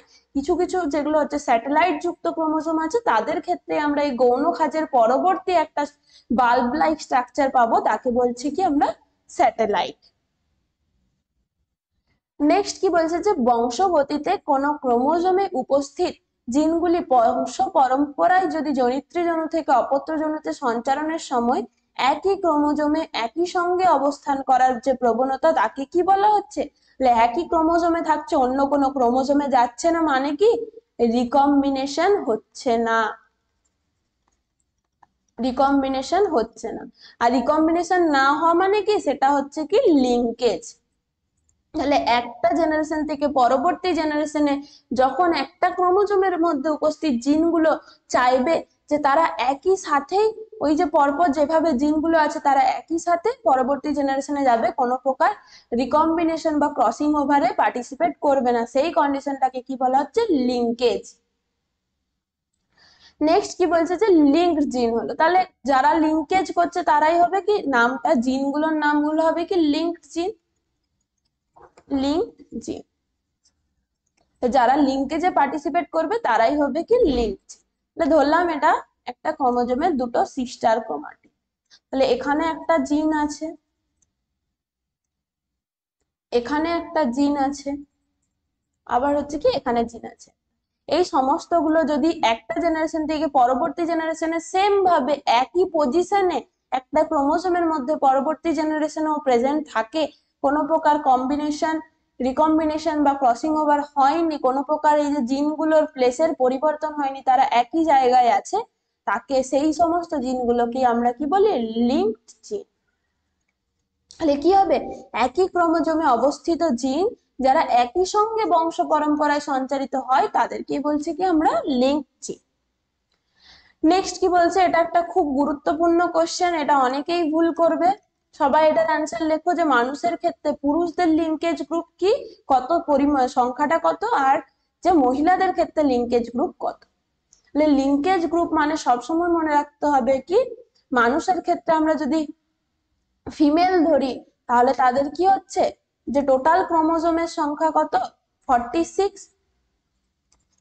মানে 44 প্লাস XY হতে পারে, বা 44 প্লাস XX হতে পারে, এই দুটো হতে পারে। তাহলে সব সময় যে লিঙ্কেজ গ্রুপের সংখ্যাটা হচ্ছে কি, তার যে হ্যাপ্লয়েড সেট। তাহলে এখান থেকে কি পাবো, যদি একটা 44 প্লাস XY একটা মেল থেকে যদি আমরা তার যে লিঙ্কেজ গ্রুপের সংখ্যা কত হবে, 44, যেহেতু অটোজোম আছে তার হাফ হবে, মানে যতগুলো ক্রোমোজোম থাকবে তার কি হবে, লিঙ্কেজ গ্রুপের সংখ্যাটা হবে তার হাফ। তাহলে এখান থেকে আমরা পাবো 22 লিঙ্কেজ গ্রুপ। মানে দুটো যে হোমোলোগাস ক্রোমোজোমের জন্য একটা করে পাচ্ছি কি লিঙ্কেজ গ্রুপ, গ্রুপ তৈরি করছি লিঙ্কেজ গ্রুপ, মানে এক একটা দুটো পেয়ার আপ আছে, দুটো হোমোলোগাস ক্রোমোজোম প্রেজেন্ট আছে, দুটো হোমোলোগাস ক্রোমোজোমকে একসাথে একটা লিঙ্কেজ গ্রুপ ধরা আছে। তাহলে 44 অটোজোমের জন্য আমরা 22 লিঙ্কেজ গ্রুপ পাবো। কিন্তু যে মেলদের ক্ষেত্রে কি দেখতে পারি আমরা, এক্স বা ওয়াই যে কোনোটা পেতে পারি, তার জন্য দুটো যেহেতু আলাদা আলাদা ক্রোমোজোম, তার জন্য দুটো এক্ষেত্রে লিঙ্কেজ গ্রুপ কাউন্ট হবে কি দুটো। এটাই হচ্ছে খুবই গুরুত্বপূর্ণ, যে যেহেতু আমরা দেহকোষের মধ্যে যে এক্স ওয়াই দুটোই পাচ্ছি, তাহলে দুটোর মধ্যে যে কোনো দুটোর জন্য আলাদা আলাদা কি হবে, লিঙ্কেজ গ্রুপ হবে। তাহলে এক্স এর জন্য একটা লিঙ্কেজ গ্রুপ, ওয়াই এর জন্য একটা লিঙ্কেজ গ্রুপ। এগুলো অটোজোম গুলো কি ছিল, দুটো হোমোলোগাস ক্রোমোজোম, মানে দুটো কি সিমিলার টাইপ অফ ক্রোমোজোম ছিল, কিন্তু এখানে এক্স ওয়াই তো পুরোপুরি আলাদা, তাই এক্স এর জন্য একটা আলাদা পাবো। তাহলে এক্স আর ওয়াই দুটোর জন্য দুটো লিঙ্কেজ গ্রুপ পাচ্ছি। তাহলে টোটাল আমাদের যদি মেলের কথা বলা হয়, পুরুষদের ক্ষেত্রে আমরা কটা পাবো, 22 প্লাস 2 24 পাবো। কিন্তু সেটাই যখনই ফিমেলদের ক্ষেত্রে হবে, ফিমেলদের কি হচ্ছে 24 প্লাস XX। তাহলে এই অটোজোমের জন্য আমরা পাবো কটা, 22 লিঙ্কেজ গ্রুপ। আবার যেহেতু দুটো এক্স ক্রোমোজোমই তো সেম, এক্স ক্রোমোজোমের মধ্যে তো আলাদা কিছু নেই, তাহলে এখান থেকে আমরা একটাই মাত্র লিঙ্কেজ গ্রুপ পাবো। ডিফারেন্ট যদি ক্রোমোজোম হয় লিঙ্কেজ গ্রুপ চেঞ্জ হবে, কিন্তু হোমোলোগাস ক্রোমোজোম যদি থাকে, সেম ক্রোমোজোম যদি থাকে, লিঙ্কেজ গ্রুপ একটাই কাউন্ট হবে। এটা সবসময় মনে রাখতে হবে, ফিমেলদের ক্ষেত্রে 23 লিঙ্কেজ গ্রুপ, যেটা হচ্ছে আমাদের হ্যাপ্লয়েড সেট অফ ক্রোমোজোম, সেটাই হচ্ছে লিঙ্কেজ গ্রুপ। আর মেলদের ক্ষেত্রে একটা এক্সট্রা লিঙ্কেজ গ্রুপ আসছে, কার জন্য, এক্স আর ওয়াই যেহেতু দুটোই একই সাথে প্রেজেন্ট থাকে। নেক্সট কি বলছে, যে স্তন্যপ্রায়ীদের দেহকোষ, স্ত্রী দেহের কোষের নিউক্লিয়াসের পরিধি বরাবর একটি অতি ঘনীভূত হেটেরোক্রোমাটিন নির্মিত নিষ্ক্রিয় এক্স থাকে, তাকে কি বলা হচ্ছে। তাহলে স্তন্যপায়ীদের ক্ষেত্রে যদি আমরা হিউম্যানের কথাই ধরি, তাহলে তাদের যে ক্যারিওটাইপ কি 44 প্লাস XX, তার মধ্যে কি একটা এক্স আমাদের যে সক্রিয়ভাবে তার ক্যারেক্টারিস্টিক্সটাকে প্রকাশ পায়, আরেকটা এক্স কোথায় থাকে, একটা এক্স হচ্ছে আমাদের ইউক্রোমাটিন রিজনে থাকে, যেটা সক্রিয়ভাবে আমাদের যে জিনের বা ডিএনএ ট্রান্সক্রিপশনের কাজে লাগছে, বা জিনের যে বহিঃপ্রকাশ গুলো করছে, কি একটা সক্রিয়ভাবে কোথায় থাকে, ইউক্রোমাটিনে থাকে। আরেকটা হচ্ছে কি, আরেকটা এক্স যেটাকে আমরা বলছি বার বডি, সেকেন্ড যে এক্স ক্রোমোজোমটা প্রেজেন্ট থাকে তাকে বলা হয় বার বডি। এই একটা এক্স ক্রোমোজোম কোথায় থাকে, ইউক্রোমাটিন রিজিয়নে, আরেকটা এক্স ক্রোমোজোম কোথায় থাকে, এই হেটেরোক্রোমাটিন, যেটা হচ্ছে আমাদের জেনেটিক্যালি সক্রিয় নয় এতটা। ইউক্রোমাটিন অংশটা হচ্ছে কি সক্রিয় অংশ, যেখানে সমস্ত কিছু যে জিনের এক্সপ্রেশন, ডিএনএ ট্রান্সক্রিপশন, সমস্ত প্রসেস গুলো কোথায় হয়, ইউক্রোমাটিন রিজনে। কিন্তু হেটেরোক্রোমাটিনটা আমাদের জেনেটিক্যালি ইনঅ্যাক্টিভ একটা পার্ট, সেখানে এই বার বডি গুলো প্রেজেন্ট থাকবে। এবং এটা হচ্ছে কি, এটা যদি নিউক্লিয়াস হয়, তার পরিধি বরাবর একটা ভেরি কনডেন্সড হেটেরোক্রোমাটিনের স্ট্রাকচার হচ্ছে কি, ইউক্রোমাটিন আর হেটেরোক্রোমাটিনের পার্থক্যই হচ্ছে কি, ইউক্রোমাটিন গুলো লুজলি লুজলি বাইন্ড থাকবে, বলতে পারি লুজলি অ্যাসোসিয়েটেড, কিন্তু যেগুলো হেটেরোক্রোমাটিন সেগুলো হচ্ছে কি একদম কনডেন্সড, ঘনীভূত আকারে থাকবে। কারা? হেটেরোক্রোমাটিন।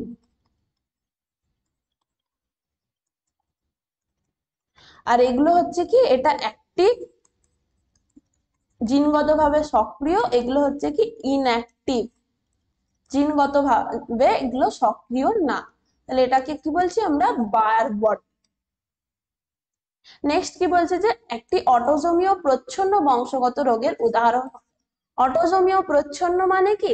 সেটা সব সময় এইরকম যে হোমোজাইগাস রিসেসিভ কন্ডিশনেই প্রকাশ পাবে।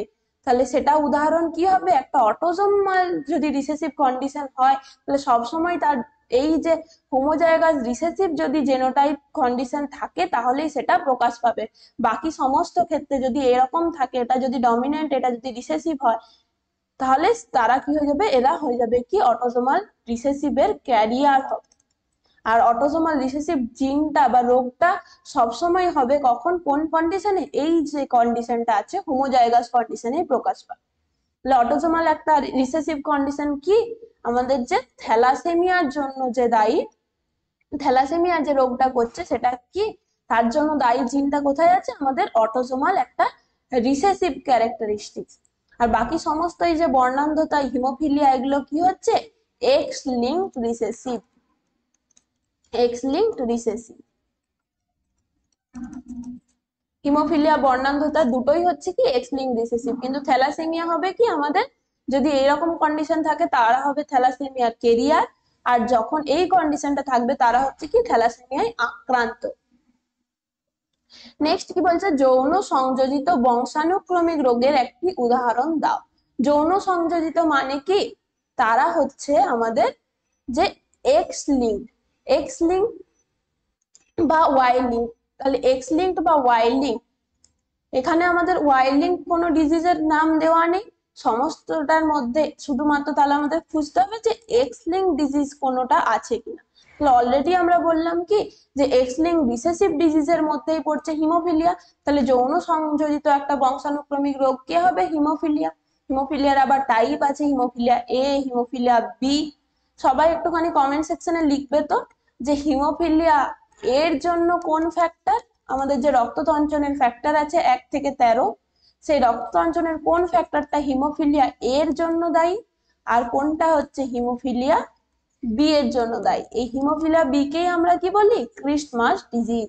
তাহলে কোন ফ্যাক্টর, এটা কমেন্ট সেকশনে অবশ্যই লিখবে। ফ্যাক্টর একটা 8, একটা 9, কোনটা কোনটার ক্ষেত্রে হবে? হিমোফিলিয়া এর ক্ষেত্রে কোনটা, হিমোফিলিয়া বির ক্ষেত্রে কোনটা। এটা হলো। বাকি সমস্ত এই যে sickle cell anaemia, albinism, phenyl ketonuria, এগুলো সমস্তটাই হচ্ছে কি আমাদের অটোজোমাল রিসেসিভ। বাকি সমস্তগুলো হচ্ছে অটোজোমাল রিসেসিভ। নেক্সট কি বলছে যে প্রদত্তগুলির মধ্যে কোনটি ক্রিস ক্রস উত্তরাধিকার দেয়। তাহলে ক্রিস ক্রস উত্তরাধিকার মানে কি? একটা জেনারেশনে যদি মেল এফেক্ট হয়, পরবর্তী জেনারেশনে সেই মেল থেকে জিনটা কার মধ্যে ট্রান্সফার হচ্ছে? ফিমেলের মধ্যে। তারপরে হচ্ছে কি ধরলাম ফাদার থেকে তার যে জিনটা কোথায় যাবে? তার ডটারে যাবে পরবর্তী জেনারেশনে। ক্রিস ক্রস উত্তরাধিকার তার থেকে হবে কি তার গ্র্যান্ডসনের মধ্যে যাবে। মানে দাদুর ছিল, তারপরে মায়ের এসছে, দিয়ে সেখান থেকে হচ্ছে কি যে তার নাতির মধ্যে আসছে। এইরকম ধরনের যে বহিঃপ্রকাশ গুলো পাবো সেগুলো হচ্ছে কি আমাদের ক্রিস ক্রস উত্তরাধিকার। তাহলে ক্রিস ক্রস উত্তরাধিকার সবসময় মনে রাখতে হবে যেগুলো হচ্ছে এক্স লিঙ্ক রিসেসিভ যে ডিজিজ গুলো, তাদের ক্ষেত্রে সবসময় আমরা এই যে একটা জেনারেশনের মেল এফেক্ট হচ্ছে, পরবর্তী জেনারেশনে সেটা ফিমেলে ট্রান্সপোর্ট হচ্ছে, দিয়ে সেখান থেকে আবার মেলে যাচ্ছে, এইরকম যে জেনারেশনাল লিঙ্ক পাচ্ছি তাকে বলছে কি ক্রিস ক্রস উত্তরাধিকার। এই ক্রিস ক্রস উত্তরাধিকার সমস্ত যে এক্স লিঙ্ক রিসেসিভের যে ডিজিজ গুলো আছে সবার ক্ষেত্রে দেখতে পাবো। তাহলে হচ্ছে কি এ এবং সি উভয়ই কারেক্ট হবে। আমরা যখন যে আমাদের যে এই ধরনের যেগুলো আমরা দেখতে পাচ্ছি এক্স লিঙ্ক রিসেসিভ, তাহলে সব সময় মনে রাখতে হবে কি এটা সহজেই আমরা বুঝে যেতে পারবো যে কোনো ধরনের যে ডিজিজের আমাদের যদি একটা ক্রস দিয়ে দিল যে সেখান থেকে আমাদের ডিজিজটাকে আইডেন্টিফাই করতে হবে, তখন কি হচ্ছে এক্স লিঙ্ক রিসেসিভ ইজিলি বোঝার যে একটা ক্রাইটেরিয়া হচ্ছে কি, যদি আমরা দেখি সেখানের মধ্যে যে এরকম ক্রিস ক্রস উত্তরাধিকার দেখতে পাচ্ছি, তাহলে প্রথমেই আমরা বুঝে যাব কি সেটা একটা x link recessive disorder. Next কি বলছে, মা যদি বর্ণান্ধতার বাহক হয় কিন্তু বাবা যদি স্বাভাবিক হয়, তাহলে আমরা কি কি পসিবিলিটিস দেখতে পাবো। তাহলে এটা হচ্ছে কি একটা ক্যাপিটাল আছে একটা স্মল আছে, এই রকমটা আছে, একটা ক্যাপিটাল সি একটা হচ্ছে কি স্মল সি, এটা আছে। তাহলে মা বাহক মানে এটা হচ্ছে কি একটা, যেহেতু এক্স লিঙ্ক রিসেসিভ ডিসঅর্ডার, তাহলে সবসময় হচ্ছে কি ফিমেলরা যদি একটা ক্যাপিটাল সি প্রেজেন্ট থাকে তারা সবসময় এই ডিজিজ গুলোর কেরিয়ার হয়ে যায়। এক্স লিঙ্ক রিসেসিভ ডিজিজ এই জন্য, বা এক্স লিঙ্ক যে সমস্ত ডিজিজ গুলো সমস্তটাই কি হচ্ছে পুরুষদের ক্ষেত্রে বেশি প্রভাব ফেলে মহিলাদের তুলনায়। কারণ কি, মহিলাদের যেহেতু দুটো এক্স ক্রোমোজোম আছে, তার জন্য বেশিরভাগ ক্ষেত্রে তারা এই ধরনের এক্স লিঙ্ক যে ডিজিজ গুলো আছে তাদের কেরিয়ার দেখা যায়। আর একটা আছে কি, পিতা বলেছে স্বাভাবিক, পিতা যদি স্বাভাবিক হয় তাহলে হচ্ছে এক্স ক্যাপিটাল সি ওয়াই আছে। এদের মধ্যে যদি ক্রস করা হয় তাহলে কি কি আসবে, X capital C X capital C, আর এটার সাথে এটা হলে হচ্ছে এক্স ক্যাপিটাল সি ওয়াই, আর একটা কি আসবে X capital C X small C, আর একটা হচ্ছে কি এক্স স্মল সি ওয়াই। তাহলে এদের ক্ষেত্রে আমরা কি দেখবো, বর্ণান্ধতার ক্ষেত্রে দেখছি যে এটা হচ্ছে কি ফিমেলটা স্বাভাবিক, এই মেলটাও স্বাভাবিক, বা এই পুত্র সন্তানটাও কি হচ্ছে স্বাভাবিক, এই যে কন্যা সন্তানটা তারা হচ্ছে কি এ বাহক, আর এ হচ্ছে কি আক্রান্ত এফেক্টেড, আর এরা দুজন হচ্ছে কি স্বাভাবিক, এরা দুজন হচ্ছে কি স্বাভাবিক।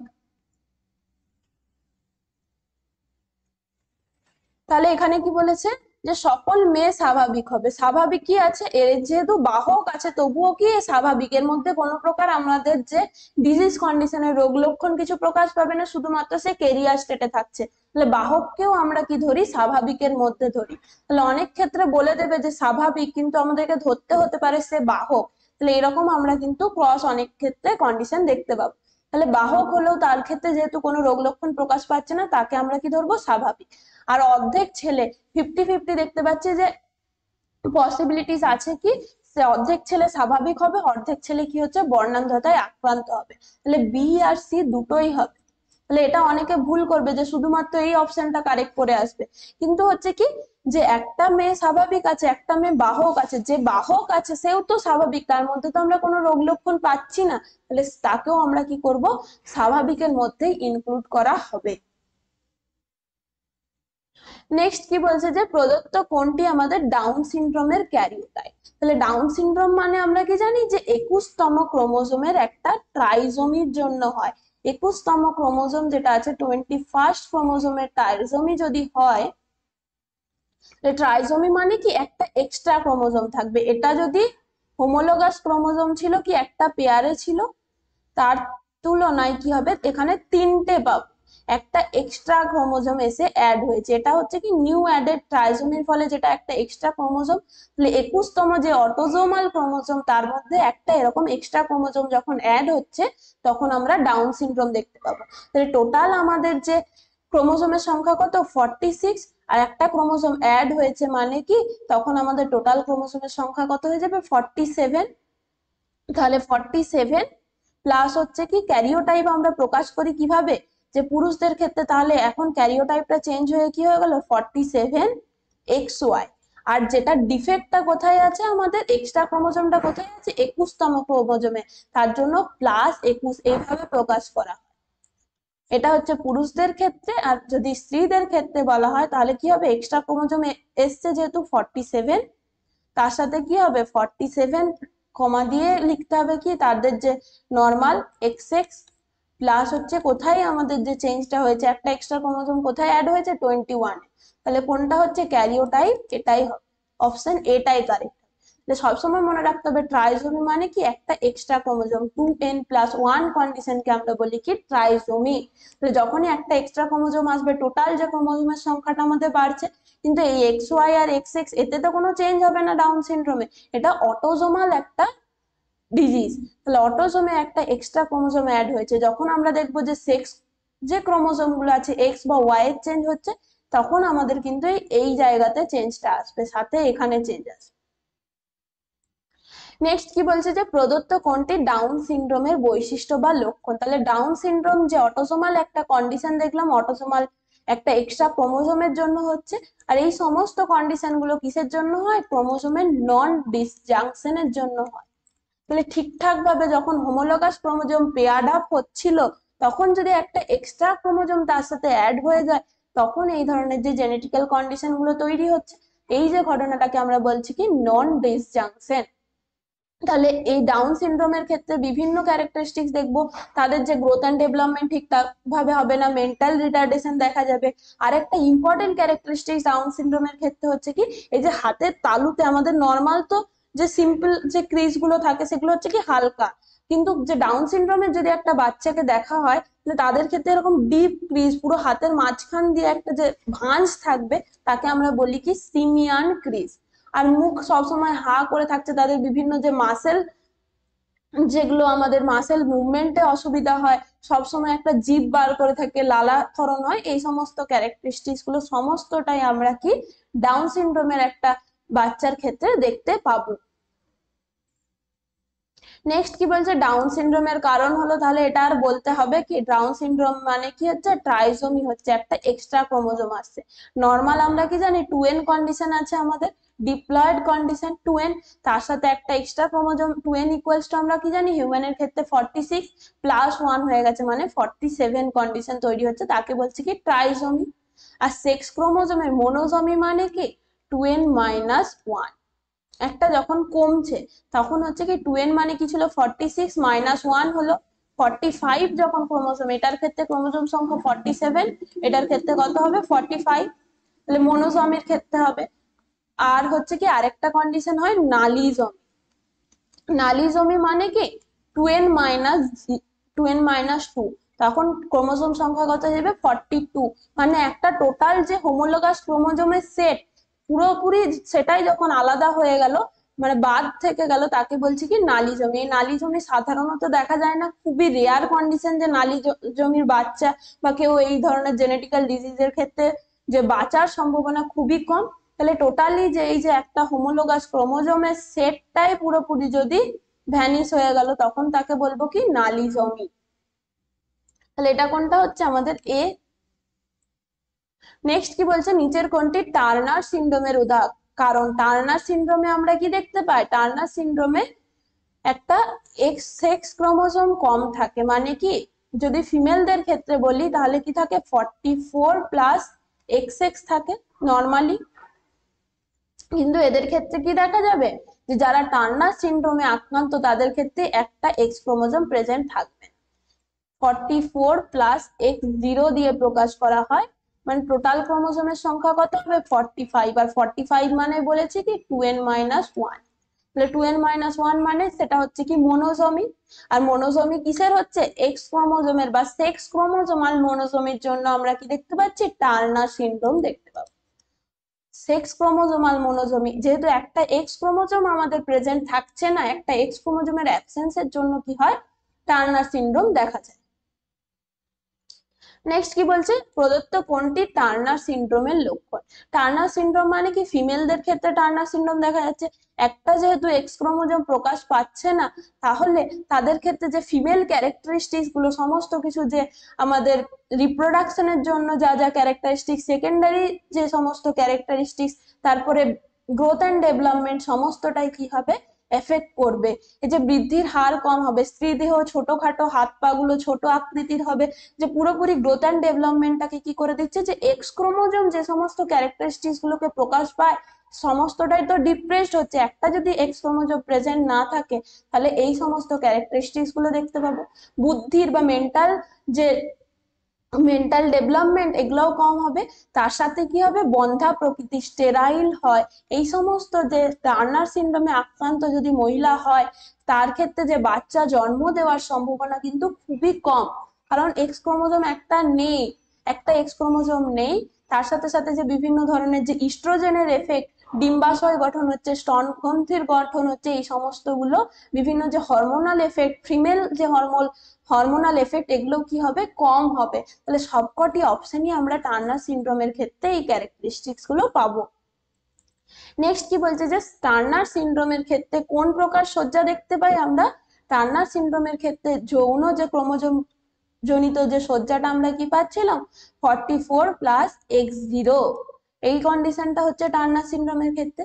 আর বাকিগুলো আমরা দেখে নিই। এটা তো হচ্ছে কি নর্মাল মেল XY, XYY মানে হচ্ছে কি একটা ওয়াই এর ক্যারেক্টারিস্টিক্স আমরা আলাদা করে পাবো, তাকে কি বলা হয়, সুপার মেল। মানে কি প্রচুর পরিমাণে ওয়াই রিলেটেড যে ক্যারেক্টারিস্টিক্স গুলো, ওয়াই জিন দ্বারা যেগুলো, ওয়াই ক্রোমোসোমে যে সমস্ত জিনগুলো আছে তাদের যে ক্যারেক্টারিস্টিক্স গুলো বেশি পরিমাণে প্রকাশ পাবে, তাদের ক্ষেত্রে কি বলা হচ্ছে, সেই কন্ডিশনটাকে সুপার মেল। আর একটা আছে কি যে 3টে এক্স থাকছে, ফিমেলের যদি এখানে একটা এক্স অ্যাবসেন্ট থাকছিল, এখানে যদি এক্সট্রা করে একটা এক্স যুক্ত হয়, যদি ট্রাইজোমি তৈরি হয়, তাহলে তাকে কি বলা হচ্ছে, triple x syndrome. Triple x syndrome. এখানে যেমন আমরা এক্স ক্যারেক্টারিস্টিক, এক্স এর যে বিভিন্ন এক্স ক্রোমোসোমটা যে সমস্ত ক্যারেক্টারিস্টিক্স গুলোকে প্রকাশ পাচ্ছিল সেগুলো কম হচ্ছিল, আর ট্রিপল এক্স সিনড্রোমকে দেখবো বেশি পরিমাণে ফিমেল ক্যারেক্টারিস্টিক্স প্রকাশ পাবে, প্রচুর পরিমাণে হরমোনাল এফেক্ট বেশি হবে। এই সমস্ত গুলো কোথায় পাবো, ট্রিপল এক্স সিনড্রোমের ক্ষেত্রে।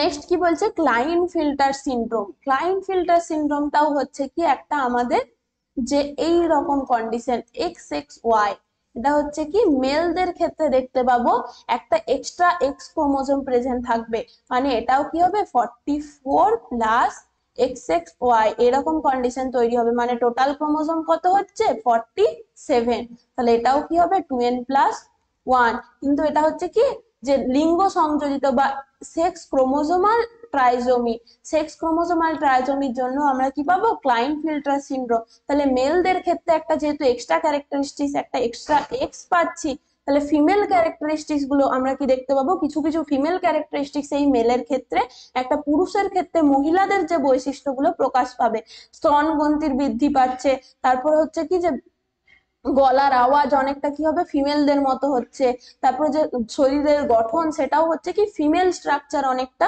নিয়ে নিচ্ছে, কাদের ক্ষেত্রে, ক্লাইন ফিল্টার সিনড্রোমের ক্ষেত্রে। নেক্সট কি বলছে, তাদের ক্যারিওটাইপ কি হবে, তাহলে অলরেডি এটা বললাম, এদের ক্যারিওটাইপ কি হবে 47+XXY, একটা এক্সট্রা এক্স ক্রোমোজোম এদের ক্ষেত্রে প্রেজেন্ট থাকবে। আর এটা কার ক্ষেত্রে পাবো, এটা হচ্ছে আমাদের টার্নার সিনড্রোম, আর এটা হচ্ছে কি নর্মাল মেল।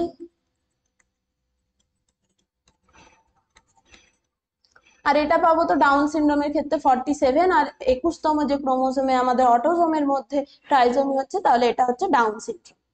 নেক্সট কি বলছে, প্রদত্ত কোন ক্ষেত্রে গাইনেকোম্যাস্টিয়া দেখা যায়। গাইনেকোম্যাস্টিয়া মানে হচ্ছে কি পুরুষদের ক্ষেত্রে যদি আমরা দেখি যে স্তনগ্রন্থির বৃদ্ধি পাচ্ছে, ব্রেস্টটা এনলার্জড হচ্ছে, তখন তাকে বলছি কি আমরা গাইনেকোম্যাস্টিয়া। পুরুষদের ক্ষেত্রে যখন স্তনগ্রন্থির বৃদ্ধি পাবে, স্তনগ্রন্থির আকার আকৃতিতে বাড়ছে, তখন তাকে বলছে কি গাইনেকোম্যাস্টিয়া। এটা কখন পাবো, যখন মেলদের ক্ষেত্রে আমরা ফিমেল যে হরমোনাল এফেক্ট গুলো পাবো, সেটা কোন কন্ডিশনে, ক্লাইনফিল্টার সিনড্রোমের ক্ষেত্রে XXY, এই যে যারা ক্লাইনফিল্টার সিনড্রোম তাদের ক্ষেত্রে গাইনেকোম্যাস্টিয়া। তাছাড়াও হচ্ছে বিভিন্ন আদার্স যত সমস্ত যে সেকেন্ডারি ক্যারেক্টারিস্টিক্স গুলো আছে, আমাদের সেকেন্ডারি যে ফিমেল সেকেন্ডারি ক্যারেক্টারিস্টিক, সেগুলোও হচ্ছে কি মেলদের ক্ষেত্রে আমরা কিছু কিছু দেখতে পাবো।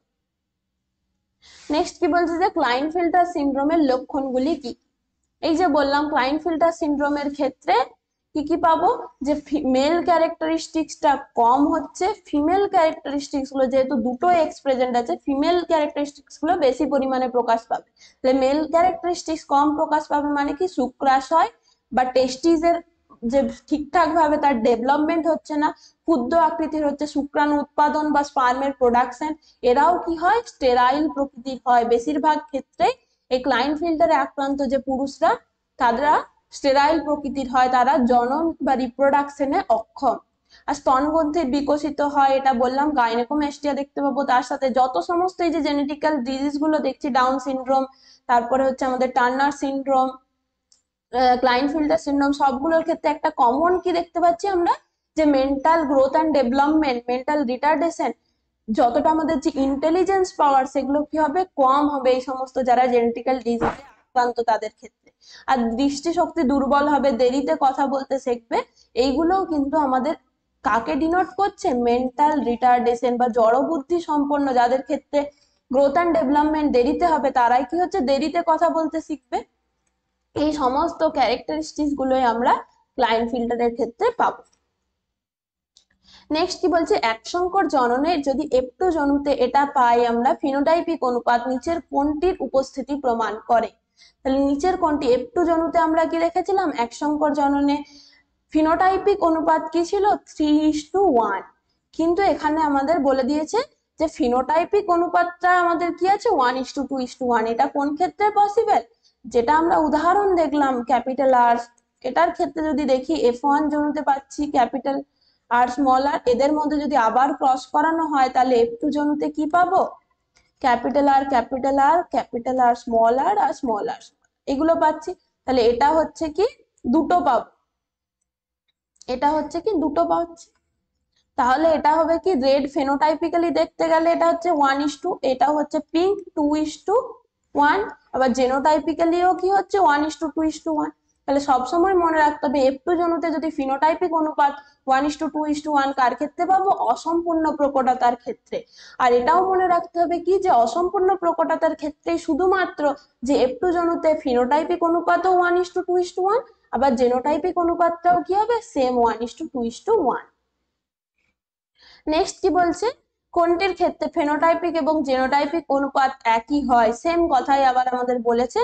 তাহলে আমরা কি দেখলাম, F2 জেনারেশনে গিয়ে যে ফিনোটাইপ এবং জিনোটাইপ, ফিনোটাইপ বলতে কি এই যে R:2 capital R small r:2, এটাও কি হচ্ছে 1:2:1।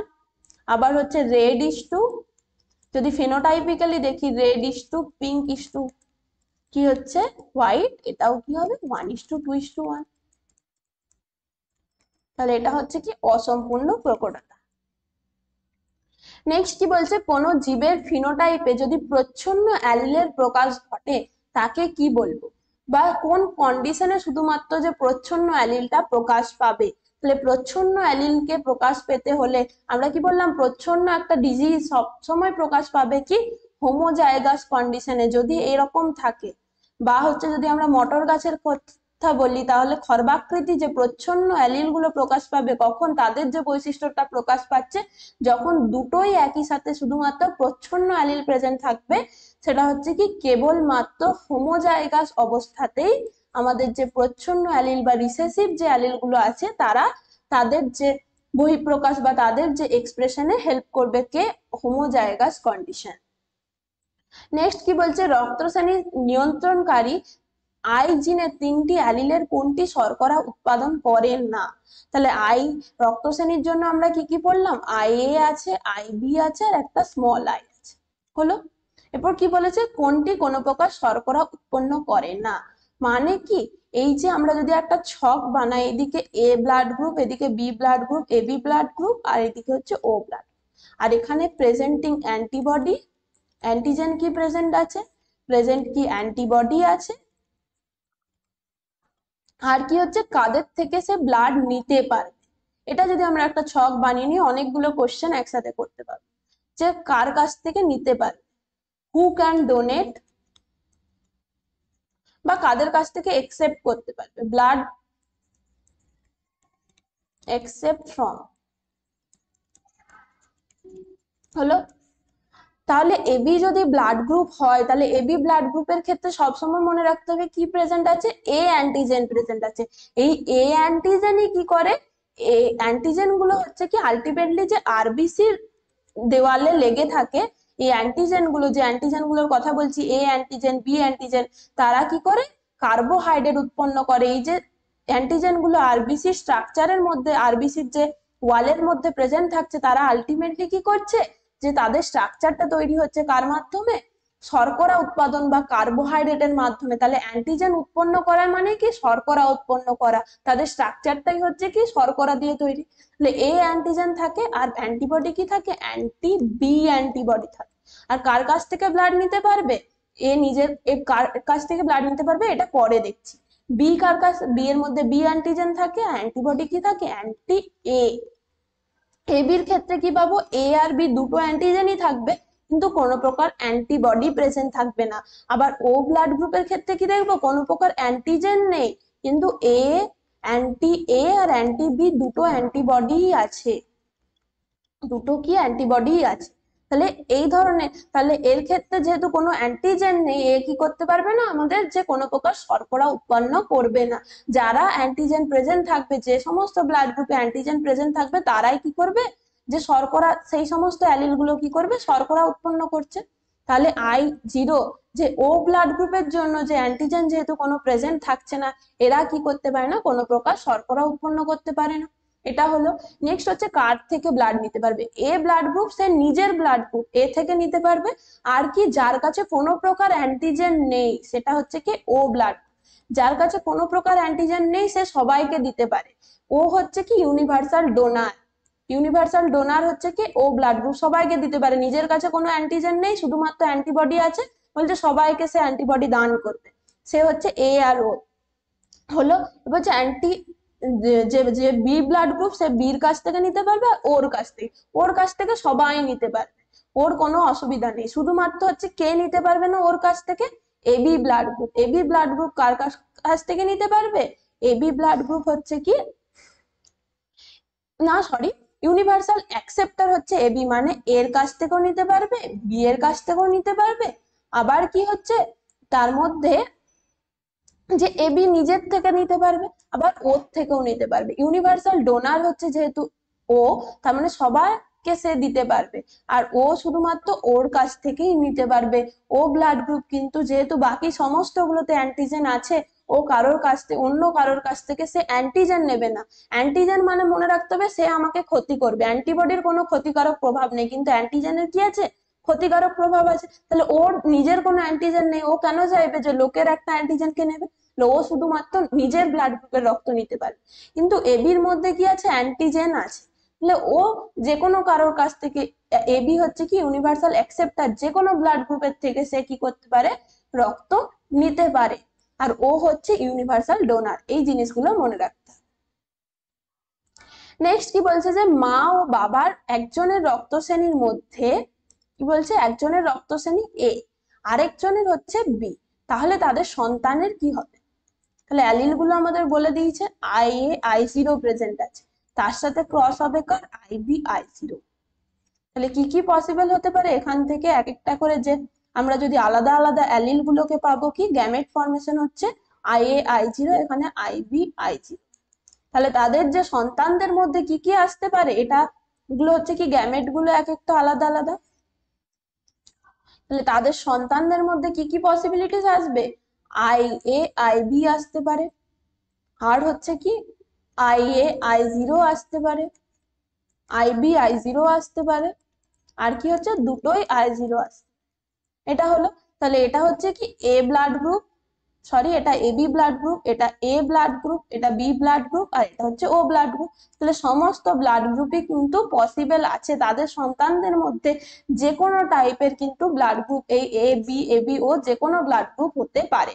তাহলে সমস্তগুলো যেহেতু পসিবিলিটিস পাচ্ছি এখানের মধ্যে, তাহলে এইভাবে যে কোনো কোশ্চেন যদি আমাদের দিয়ে দেয় কিভাবে ক্রস করব, যদি বলে দিত এ রক্ত শ্রেণী, এইরকম ভাবে আলাদা করে অ্যালিল দিত না, তাহলে এ রক্ত শ্রেণী মানে কি কি হতে পারে, এই কন্ডিশনটাও হতে পারে, এই কন্ডিশনটাও হতে পারে, দুটোর ক্ষেত্রে এ ব্লাড গ্রুপ। আর বি ব্লাড গ্রুপ মানে কি, এই কন্ডিশনেও বি ব্লাড গ্রুপ হবে, এই কন্ডিশনেও বি ব্লাড গ্রুপ হবে। তাহলে এক্ষেত্রে বেশিরভাগ ক্ষেত্রে কি আমাদের এরকম উল্লেখ করে দেওয়া থাকে, অ্যালিলটা যদি না উল্লেখ করে দেওয়া থাকে তাহলে আমাদের কিন্তু রেজাল্টটা আলাদা আলাদা হয়ে যাবে। যদি বলে দিত শুধুমাত্র এ blood group, A B blood group, তাহলে এখান থেকে আমরা শুধুমাত্র কি পেতাম, যে IA IB পসিবল হতো, সেখান থেকে কি হতো, শুধুমাত্র এবি ব্লাড গ্রুপের রক্তই আমরা পেতাম। এটা যদি ক্রস করতে এদের দুজনের মধ্যে, তাহলে সমস্ত সন্তানদের মধ্যে কি ব্লাড গ্রুপ পেতাম আমরা, শুধুমাত্র IA IB, মানে ব্লাড গ্রুপটা কি হয়ে যেত, এবি ব্লাড গ্রুপ। নেক্সট কি বলেছে, সেন্ট্রোমিয়ারের কাজ হলো। তাহলে সেন্ট্রোমিয়ারেই বললাম কি আমাদের যে কাইনেটোকোর অংশগুলো আছে, আর কাইনেটোকোর মানে কি, যে পার্টটা, এটা যদি সেন্ট্রোমিয়ার হয় তার মাঝে আছে কাইনেটোকোর, তারা এসে কি করছে, যে স্পিন্ডল ফাইবার গুলোকে যুক্ত করছে ওই জায়গা থেকে কাইনেটোকোরের মাধ্যমে। তাহলে দুটি ক্রোমোজোমকে কি করে, যে কোষ বিভাজনের সময় ক্রোমাটিডকে বেমতন্তুর সঙ্গে যুক্ত করে, যে সেন্ট্রিওল থেকে যে আমাদের বেমতন্তু বা স্পিন্ডল ফাইবার গুলো তৈরি হচ্ছে তাকে কি করবে, ক্রোমাটিডের মধ্যে দুটো যে সিস্টার ক্রোমাটিড যুক্ত আছে, মাঝখানে কি আছে সেন্ট্রোমিয়ার, তার মধ্যে আছে কি কাইনেটোকোর, সেখানে যুক্ত করছে কার মাধ্যমে, এই যে কাইনেটোকোর বা বলতে পারি কি সেন্ট্রোমিয়ারের টোটালটার কাজ সেটা হবে কি ক্রোমাটিডের বেমতন্তু। তাহলে এই ঘটনাটা কখন হবে, প্রোফেজ 1 এর যদি বলি লাস্টের দিকে স্টার্ট হবে, প্রোফেজ 1 এর একদম লাস্টে গিয়ে স্টার্ট হচ্ছে, আর পুরোপুরি কমপ্লিট হয়ে যাবে কোথায়, মেটাফেজ 1 এ। যখন মেটাফেজিক প্লেট গঠন করছে তখন আমরা কি দেখেছিলাম, যে এরকম বেমতন্তুগুলো পরপর যুক্ত আছে, মাঝখানের একদম মিডিল প্লেটে অবস্থান করছে কি ক্রোমোসোম গুলো, আর তার সাথে বেমতন্তু যুক্ত হয়ে আছে। নেক্সট কি বলছে, যে সম্পূর্ণ লিঙ্কেজ উৎপন্নকারী জীবে কোন বৈশিষ্ট্য প্রকাশ পায় না। তাহলে সম্পূর্ণ লিঙ্কেজ মানে 100% যদি লিঙ্কেজ হয়, 100% যদি লিঙ্কেজ হয় সেক্ষেত্রে কি দেখবো না, কোনো প্রকার আমাদের যে রিকম্বিনেশন বা ক্রসিং ওভারের চান্স থাকবে না, ক্রসিং ওভার হবে না। ক্রসিং ওভার হচ্ছে না কমপ্লিটলি, যদি একটা ক্রোমোসোমের মধ্যে যা যা জিন আছে সেম জায়গাতে সেম ভাবে প্রেজেন্ট থাকছে, পরবর্তী জেনারেশনে গিয়েও সেম জায়গায় আছে, তাহলে কোনো প্রকার যে এক্সচেঞ্জ হয়নি, কোনো প্রকার যে মিওসিসের টাইমে আমাদের যে ক্রসিং ওভার হচ্ছিল, জেনেটিক্যাল মেটেরিয়ালের এক্সচেঞ্জ হচ্ছে বা রিকম্বিনেশন কোনো প্রকার হবে না। তাহলে কোন বৈশিষ্ট্যটি প্রকাশ পাবে না, রিকম্বিনেন্ট বৈশিষ্ট্য বলা হতে পারে, বা কোন ঘটনাটি হবে না সেটা হচ্ছে কি ক্রসিং ওভার হবে না। নেক্সট কি বলছে, যে মিওসিস কোষ বিভাজন পদ্ধতিতে দুটি সমসংস্থ ক্রোমোজোমের খণ্ডাংশের বিনিময়কে আমরা কি বলি, মিওসিস 1 এর যে আমাদের প্রোফেজ 1 এর আবার কি ছিল, অনেকগুলি উপদশা ছিল, সেই প্রোফেজ 1 এর মধ্যেই আমরা একটা উপদশা পাচ্ছিলাম কি প্যাকাইটিন, সেই প্যাকাইটিন উপদশায় গিয়ে কি দেখছিলাম, যে দুটো পরপর যে হোমোলোগাস ক্রোমোজোম আছে, এটা যদি একটা ক্রোমোজোম হয় তার হচ্ছে কি হোমোলোগাস ক্রোমোজোম হচ্ছে এটা, সেই হোমোলোগাস ক্রোমোজোমদের মধ্যে খণ্ড বিনিময় হবে। এই যে এখানে ধরলাম একটা পার্ট আছে, সেটা এখানে চলে এলো, এদের মধ্যে কায়াজমা গঠন হয়, দিয়ে কি হচ্ছে এই জেনেটিক্যাল পার্টটা অপর একটা হোমোলোগাস ক্রোমোজোমের মধ্যে এক্সচেঞ্জ হচ্ছে, ইন্টারচেঞ্জ হচ্ছে, তাকেই বলছি কি আমরা ক্রসিং ওভার বা খণ্ড বিনিময়, জেনেটিক মেটেরিয়ালের আদান প্রদান হবে, তাকে বলছি কি ক্রসিং ওভার।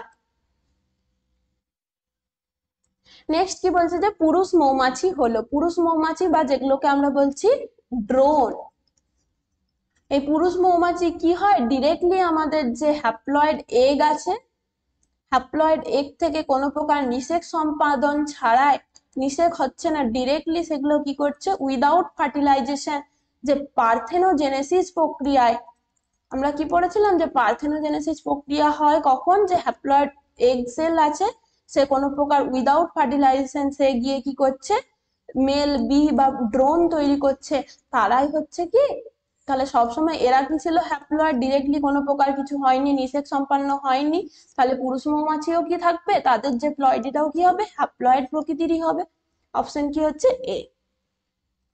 নেক্সট কি বলছে, জেড জেড এবং জেড ডাব্লিউ এই জাতীয় যে লিঙ্গ নির্ধারণ আমরা কাদের ক্ষেত্রে দেখতে পাবো, তাহলে মানুষের ক্ষেত্রে আমরা কি জানি X Y X X, X Y X S এই প্রক্রিয়া, ঘাস ফড়িং এর ক্ষেত্রে কি পাবো এক্স জিরো এক্স জিরো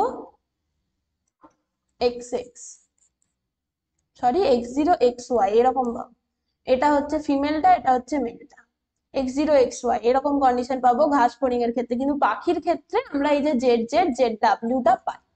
কিন্তু এদের ক্ষেত্রে একটা জিনিস মনে রাখতে হবে, এই যে জেড জেড এটা হচ্ছে কি মেল, আর জেড ডাব্লিউটা হচ্ছে কি ফিমেল, মানে হেটেরোজাইগাস কন্ডিশন আমরা কোথায় পেয়েছিলাম, যে পুরুষদের ক্ষেত্রে, যদি মানুষের কথা বলি তাহলে পুরুষদের ক্ষেত্রে হেটেরোজাইগাস কন্ডিশন ছিল, মহিলাদের ক্ষেত্রে হোমোজাইগাস কন্ডিশন ছিল, কিন্তু বার্ডের ক্ষেত্রে এটা উল্টোটা হবে, হোমোজাইগাস কন্ডিশনটা আমরা পুরুষদের ক্ষেত্রে পাবো, আর হেটেরোজাইগাস কন্ডিশনটা কি পাবো, যে মহিলাদের ক্ষেত্রে বা স্ত্রীলিঙ্গ বিশিষ্ট যে পাখি আছে তাদের ক্ষেত্রে পাবো। তাহলে এইটা হচ্ছে কি জেড জেড জেড ডাব্লিউ প্রক্রিয়ার মাধ্যমে লিঙ্গ নির্ধারণ হয় কাদের ক্ষেত্রে, পাখিদের ক্ষেত্রে। নেক্সট কি বলছে, এক দম্পতি যদি 3টি মেয়ে সন্তান হলে চতুর্থ সন্তানটিরও আবার পুরুষ হবার সম্ভাবনা কত? তাহলে অলরেডি সে 3বার সন্তান জন্মগ্রহণ করে নিয়েছে, তার চতুর্থ সন্তান, তাহলে এটা আমাদের এই প্রথমটার সাথে কোনো সম্পর্ক আছে? প্রত্যেকবার যখনই যে সে চাইল্ড ডেলিভারি করবে, পুত্র সন্তান হোক বা কন্যা সন্তান হোক, তাদের যে হবার পসিবিলিটি কত? 50% করে প্রত্যেকবারই হচ্ছে কি, এটা এক একটা আলাদা আলাদা ইভেন্ট। একবার যে মেয়ে সন্তান হয়েছে প্রথমবার, তখনও কি পসিবিলিটিস ছিল যে 50-50 মেয়ে আর ছেলে হওয়ার সম্ভাবনা 50-50 ছিল? প্রত্যেকটা হচ্ছে কি ইন্ডিপেন্ডেন্ট এক একটা ঘটনা। তাহলে এটার সাথে যে প্রথম 3টে মেয়ে হয়েছে বলে পরেরটা ছেলে হবে, এরকম কোনো সম্ভাবনা তো নেই। প্রত্যেকবারই হচ্ছে কি আমাদের যে এই যে এক্স এক্স এক্স ওয়াই যদি আমরা ক্রস করি, প্রত্যেকবারই কি পাবো? X X X Y X X X Y. তাহলে মেল আর ফিমেলের রেশিও প্রত্যেকটা ঘটনার ক্ষেত্রে কি হবে? মেল ইস টু ফিমেল 50:50 হবে বা 1:1 হবে। তাহলে সব সময় কি হচ্ছে, প্রত্যেকবার সে 3বার হোক, 4বার হোক, 10বার হোক, যতবারই সে সন্তান জন্মগ্রহণ করছে, তাহলে এটা মেল হবে না ফিমেল হবে, তার যে পার্সেন্টেজটা কি হবে? 1:1 এর রেশিওতে, বা যদি পার্সেন্টেজে আমরা বলি 50% চান্স থাকবে। তাহলে এটা মিসকনসেপশন অনেক সময় মানুষের মধ্যে থাকে, যে এখানে দুটো মেয়ে হয়ে গেছে মানে পরের গুলোর মধ্যে যে ছেলে হবে, এরকমটা কিন্তু না। প্রত্যেকটা আলাদা আলাদা ঘটনা, প্রত্যেকবারই পসিবিলিটি কি থাকবে? 50-50 থাকবে। কোনোবার যে প্রথম সন্তানটা ফিমেল হয়েছে, পরের সন্তানটা ফিমেল হয়েছে মানে বাকি দুটো সন্তান মেল হবে, এইরকম কিন্তু ঘটনাটা না। প্রত্যেকবারই এই 4টে পসিবিলিটিস প্রত্যেকবার থাকবে, যে কোনো পসিবিলিটিসটা হতে পারে। নেক্সট কি বলছে, বিবৃতিতে যে মহিলাদের ক্ষেত্রে লিঙ্গ সংযোজিত প্রচ্ছন্ন জিনের বহিঃপ্রকাশ সবসময় বিশুদ্ধ অবস্থায় ঘটে। ঠিক আছে, এটা বলেছে প্রচ্ছন্ন যদি জিনের বহিঃপ্রকাশ করতে হয়, তাহলে সমস্ত কি হচ্ছে? শুদ্ধ অবস্থায়। শুদ্ধ অবস্থা মানে কি? হোমোজাইগাস কন্ডিশনটা সবসময় কি হবে? শুদ্ধ অবস্থায় হবে। কোনো প্রকার সেখানে হাইব্রিড কন্ডিশন থাকবে না, হোমোজাইগাস কন্ডিশনে প্রকাশ পাবে। লিঙ্গ সংযোজিত যদি হয়, তার মানে দুটোই যদি রিসেসিভ অ্যালিল একসাথে প্রেজেন্ট থাকে, তাহলে সেই প্রচ্ছন্ন জিনটা প্রকাশ পাবে। ঠিক আছে, আর মহিলাদের ক্ষেত্রে দুটি এক্স ক্রোমোজোম উপস্থিত থাকে, তাহলে ঠিক আছে, এই দুটোই ঠিক বলেছে। কারণ কি, যে প্রচ্ছন্ন জিনটা সবসময় বহিঃপ্রকাশ বা প্রচ্ছন্ন একটা ডিজিজ, অটোসোমাল অটোসোমাল নয়, এখানে কি হচ্ছে? এক্স লিঙ্ক রিসেসিভ ডিজিজ কখন প্রকাশ পাচ্ছে? এক্স লিঙ্ক রিসেসিভ ডিজিজ সবসময় প্রকাশ পাবে যদি সেটা হোমোজাইগাস অ্যালিল প্রেজেন্ট থাকে। একই সাথে দুটো যে রিসেসিভ অ্যালিল যদি হোমোজাইগাস কন্ডিশনে থাকে, তাহলেই এক্স লিঙ্ক যে রিসেসিভ কন্ডিশন গুলো প্রকাশ পাবে। তাহলে দুটোই কি আছে? ঠিক আছে, এ এবং আর দুটোই সঠিক, এবং সঠিক এটার ব্যাখ্যা দিচ্ছে। তাহলে নেক্সট কোশ্চেনে আমরা যাই। কি বলছে, কোনো দম্পতি যদি দুজনই থ্যালাসেমিয়ার বাহক হয়, তাহলে থ্যালাসেমিয়া একটি অটোসোমাল প্রচ্ছন্ন রোগ, এদের সন্তানদের মধ্যে কত শতাংশ আক্রান্ত হবে? তাহলে কোনো সন্তানের দম্পতি যদি দুজনই থ্যালাসেমিয়ার বাহক হয়, দুজন যদি বাহক হয় মানে কি, এ হচ্ছে অটোসোমাল রিসেসিভ। তাহলে আমরা ক্যাপিটাল এ আর স্মল এ দিয়ে ডিনোট করছি। এটা হচ্ছে ডমিনেন্ট, এটা হচ্ছে রিসেসিভ। তাহলে দুজনই কেরিয়ার মানে এই কন্ডিশনে আছে, দুজনই কেরিয়ার আছে। এদের মধ্যে তাহলে কি কি হবে? একটা ক্যাপিটাল এ হতে পারে, একটা ক্যাপিটাল এ স্মল এ হতে পারে, ক্যাপিটাল এ স্মল এ হতে পারে, আর এটাও। তাহলে অটোসোমাল রিসেসিভ ডিজিজ মানে শুধুমাত্র এই কন্ডিশনেই সেটা রোগ লক্ষণ প্রকাশ পাবে। বাকি এই দুটো হবে কি? বাহক, থ্যালাসেমিয়ার বাহক। আর এ হচ্ছে কি স্বাভাবিক, এর কোনো প্রকার অসুবিধা নেই, দুটোই ডমিনেন্ট অ্যালিল আছে। আর এ হচ্ছে কি আক্রান্ত। তাহলে কত, যে 4টের মধ্যে হচ্ছে কি 4জনের মধ্যে একজন আক্রান্ত হতে পারে, বা বলতে পারি কি 4টে পসিবিলিটির মধ্যে একটা পসিবিলিটি থাকছে কি এফেক্টেড হওয়ার। তাহলে চান্স কত হবে যে আক্রান্ত হওয়ার শতাংশটা কত হয়ে যাবে? 25% অনলি। 4টের মধ্যে যদি একটা হয়, তাহলে 100%-এর মধ্যে কত হবে? 25% হবে, সিম্পল। নেক্সট কি বলেছে, যে মা যদি হিমোফিলিয়া রোগের বাহক হয় আর বাবা যদি স্বাভাবিক হয়, তাহলে সেম যেটা আমরা বর্ণান্ধতার ক্ষেত্রে একটা কোশ্চেন করলাম, সেমই। এটা কি বলতে চাইছে? এক্সএইচ এটা আছে, আর তার মধ্যে বাবা হচ্ছে কি স্বাভাবিক, XHY আছে, XHY। এদের মধ্যে যদি ক্রস করায় কি হবে? এক্স ক্যাপিটাল এইচ এটা আসবে, এক্স ক্যাপিটাল এইচ ওয়াই আসবে, X capital H small H আসবে, আর কি হচ্ছে? X small H Y. তাহলে এর ক্ষেত্রে কি হচ্ছে? মেয়েগুলো সবাই স্বাভাবিক হচ্ছে, একজন বাহক হচ্ছে, তাহলে সকল মেয়ে স্বাভাবিক হবে, আগে এটা আলোচনা করেছি। আর অর্ধেক ছেলে স্বাভাবিক হচ্ছে, অর্ধেক ছেলে হচ্ছে কি 50% স্বাভাবিক হচ্ছে, শুধুমাত্র পুত্র সন্তানদের মধ্যে কথা বলছি, তখন 50% হচ্ছে কি স্বাভাবিক, 50% আক্রান্ত হচ্ছে। তাহলে এক্ষেত্রেও বি আর সি ঠিক। বর্ণান্ধতা হোক বা হিমোফিলিয়া হোক, এ ধরনের এগুলো সেমই হবে, যে কোনো এক্স লিঙ্কড রিসেসিভ ডিসঅর্ডারের ক্ষেত্রে কি হচ্ছে, সেম আসছে অ্যান্সার। নেক্সট কি বলছে, যদি একজন বর্ণান্ধ পুরুষ একজন স্বাভাবিক মহিলাকে বিবাহ করেন তবে তাদের সন্তানদের কত। তাহলে বর্ণান্ধ পুরুষ মানে এটা বলেছে, তার সাথে হচ্ছে স্বাভাবিক মহিলা XH, বাহক বলেনি, যদি বাহক বলতো তাহলে এটা আলাদা হতো, মানে বলেছে স্বাভাবিক। তাহলে এক্ষেত্রে কি কি পসিবিলিটিস হচ্ছে, X capital H x small H, আরেকটা হবে কি x capital H x small H, আরেকটা হবে কি XHY, একটা হচ্ছে কি XHY। এটা হলো। তাহলে এক্ষেত্রে আমরা কি দেখছি যে কতজনের বর্ণান্ধ হওয়ার চান্স কত। বর্ণান্ধ কেউ হচ্ছে, এখানে আমরা দেখছি যে বর্ণান্ধ কিন্তু কেউ হচ্ছে না, পুত্র সন্তানরা দুজনই স্বাভাবিক, আর যারা কন্যা সন্তান আছে সবাই হচ্ছে কি দুজনই বাহক হয়ে যাচ্ছে। তাহলে কোনো আক্রান্ত হওয়ার সম্ভাবনা বা বর্ণান্ধ হওয়ার সম্ভাবনা কি পাচ্ছি, 0%, কেউ বর্ণান্ধ হচ্ছে না, দুজন বাহক পাচ্ছি। যারা হচ্ছে কি আমাদের যে কন্যা সন্তানদের মধ্যে পসিবিলিটিস আছে কি তারা সবাই বাহক হবে, আর পুত্র সন্তানরা স্বাভাবিক হবে, কেউ হচ্ছে বর্ণান্ধ হবে না, 0% আছে। নেক্সট কি বলছে, হিমোফিলিয়ার জন্য দায়ী জিন কোথায় থাকে। এটা আর বলবো না, হিমোফিলিয়ার জন্য দায়ী জিন কোথায় থাকে, এক্স ক্রোমোজোমাল রিসেসিভ ডিসঅর্ডার। তাহলে এক্স ক্রোমোজোম বাহিত একটা প্রচ্ছন্ন প্রকৃতির জিন হচ্ছে হিমোফিলিয়ার জন্য দায়ী। নেক্সট কি বলছে, হোলান্ট্রিক জিন হলো, হোলান্ট্রিক জিন মানে কি শুধুমাত্র প্রত্যেকটা জেনারেশনে হচ্ছে কি ফাদার থেকে তার সনে যাবে, সন থেকে গ্র্যান্ড সনে যাবে, এরকম ভাবে প্রত্যেকটা জেনারেশনে শুধু হচ্ছে কি যে বংশানুসরণ হচ্ছে কি শুধুমাত্র পুরুষদের মধ্যে দেখতে পাবো, প্রত্যেকটা জেনারেশনে শুধুমাত্র পুরুষদের মধ্যে এই সমস্ত জিনের ক্যারেক্টারিস্টিক্স গুলোকে প্রকাশ পাবে। এটা হচ্ছে কি ওয়াই লিঙ্ক জিনের জন্য, ওয়াই ক্রোমোজোমে যে জিনগুলো প্রেজেন্ট আছে সেগুলো শুধুমাত্র পুরুষদের মধ্যে বাহিত হচ্ছে। ওয়াই ক্রোমোজোম বাহিত যে জিনগুলো তাকেই আমরা বলি কি হোলান্ট্রিক জিন। পুরুষদের ক্ষেত্রে যে টাক পড়া কেন হচ্ছে, সেটাও কি একটা হোলান্ট্রিক জিনের জন্যই হচ্ছে। নেক্সট কি বলছে, মহিলারা হিমোফিলিয়ায় আক্রান্ত হয় কারণ, কারণ কি মহিলাদের ক্ষেত্রে যে হোমোজাইগাস অবস্থাতেই রোগগুলো কম আক্রান্ত হয়, কি এই রোগ সৃষ্টি হয়, তাহলে এটাই হবে, হ্যাঁ এটাই হবে কন্ডিশন। কারণ কি হোমোজাইগাস, শুধুমাত্র হোমোজাইগাস কন্ডিশনে প্রকাশ পাবে, আর এই হোমোজাইগাস কন্ডিশন তৈরি হওয়ার সম্ভাবনাটা কি অনেক কম। বেশিরভাগ ক্ষেত্রে কি হয়, হিমোফিলিয়ার বাহক হয়ে যায়, যেহেতু একটা এক্স ক্রোমোজোম স্বাভাবিক থাকছে, একটা এক্স ক্রোমোজোমের ডমিনেন্ট ক্যারেক্টারিস্টিক্স এর জন্য যে এই ক্যারেক্টারিস্টিক্সটা যে রিসেসিভ ক্যারেক্টারিস্টিক্সটা প্রকাশ পেতে পারে না, হোমোজাইগাস কন্ডিশন তৈরি হওয়ার চান্স অনেক কম। আর যেহেতু হোমোজাইগাস কন্ডিশনে শুধুমাত্র মহিলাদের ক্ষেত্রে হিমোফিলিয়া আক্রান্ত হবে, তাই তাদের ক্ষেত্রে পসিবিলিটিটা অনেক কম। কিন্তু সেটা যদি পুরুষদের ক্ষেত্রেও দেখি, শুধুমাত্র একটাই রিসেসিভ, এই যে এক্স, যেহেতু তাদের ক্ষেত্রে একটাই মাত্র এক্স ক্রোমোজোম আছে, তাহলে এক্স ক্রোমোজোমটা যদি এই রিসেসিভ জিনটা প্রেজেন্ট থাকে, তাহলে তারা সবসময় কি হবে, আক্রান্ত হওয়ার সম্ভাবনা অনেক বেশি। নেক্সট কি বলছে, ডাউন সিনড্রোমে প্রত্যেক দেহকোষে ক্রোমোজোম সংখ্যা কত হবে। তাহলে ক্রোমোজোম সংখ্যা কত হয়ে যাবে, 46 + 1 দেহ ক্রোমোজোমে, তাহলে কত হচ্ছে 47।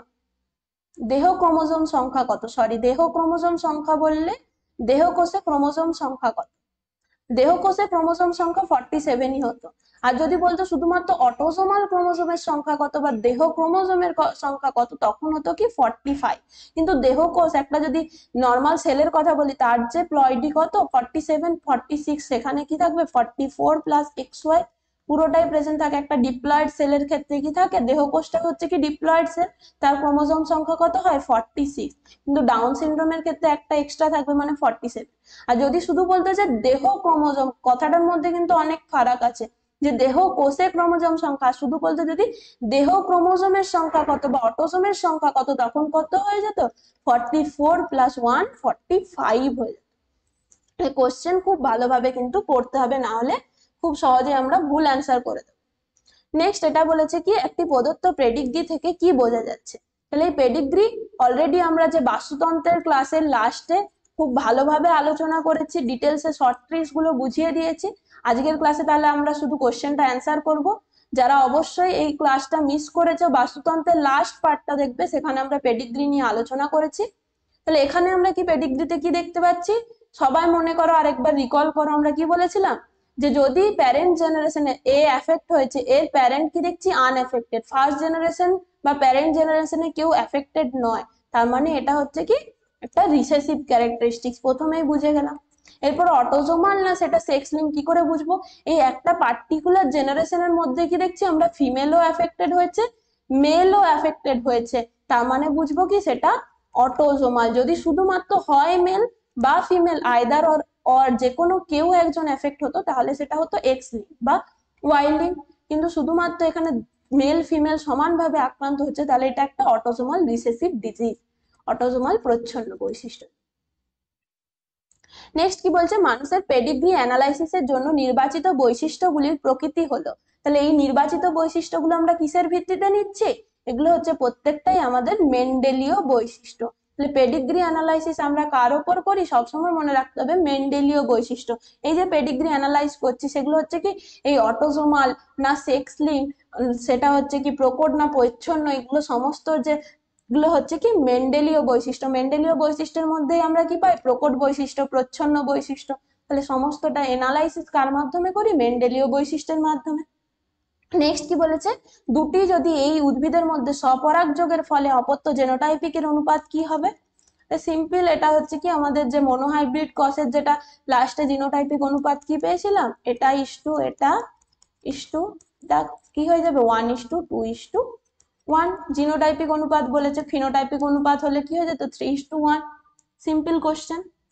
নেক্সট কি বলেছে, কত প্রকার, এই যে জিনোটাইপটা একটা দিয়ে দিয়েছে কত প্রকার গ্যামেট তৈরি হতে পারে, তাহলে সবসময় আমরা একটা সূত্র পড়েছিলাম কি যে কতগুলো ডিফারেন্ট ক্যারেক্টারিস্টিক্স আছে 2^n, এই ফর্মুলাটাকে কাজ, এটার জায়গায় অনেক বড় একটা জিনোটাইপ দিলেও আমরা ইজিলি কটা গ্যামেট এখান থেকে উৎপন্ন হবে বার করতে পারি। 2^n মানে হচ্ছে কি ডিফারেন্ট ক্যারেক্টারিস্টিক্স কতগুলো বলা আছে। তাহলে এখানে দুটো, একটা হচ্ছে কি সিডের শেপ আর একটা হচ্ছে সিডের কালার, দুটো আলাদা আলাদা বৈশিষ্ট্য বলে দিয়েছে, তাহলে 2^2 মানে 4টে আমরা এখান থেকে গ্যামেট তৈরি করতে পারি। তাহলে সিম্পল যদি আমরা এভাবে করি 4টে গ্যামেট কি কি হবে, একটা হচ্ছে ক্যাপিটাল আর ক্যাপিটাল ওয়াই, একটা হচ্ছে ক্যাপিটাল আর স্মল ওয়াই, একটা হচ্ছে স্মল আর ক্যাপিটাল ওয়াই, একটা হচ্ছে স্মল আর স্মল, এই 4টে হচ্ছে কোনটা হচ্ছে, তাহলে অপশনে capital R capital Y capital R small Y, এটা হবে মনে হচ্ছে capital R capital Y capital R capital Y, দুটো স্মল আসবে, এটা হবে মনে হচ্ছে, দেখি capital R small Y capital Y small R small Y আছে, ক্যাপিটাল আর স্মল ওয়াই, এটাই হবে অপশন, এটাই হচ্ছে। এবার তোমাদেরকে একটা কোশ্চেন দিলাম কি এরকম, আর আর ওয়াই ওয়াই টি টি, এটার থেকে কত প্রকার হতে পারে গ্যামেট, আর কি কি গ্যামেট হতে পারে অবশ্যই তোমরা নিজেরা করবে এটা, এটার থেকে কত প্রকার গ্যামেটের পরিসংখ্যা কত হবে, আর কি কি হতে পারে পসিবিলিটিস গুলো সমস্ত, তাহলে এই ফর্মুলাটা সবাই কিন্তু কাজে লাগাবে, তারপরে ইজিলি করতে পারবে।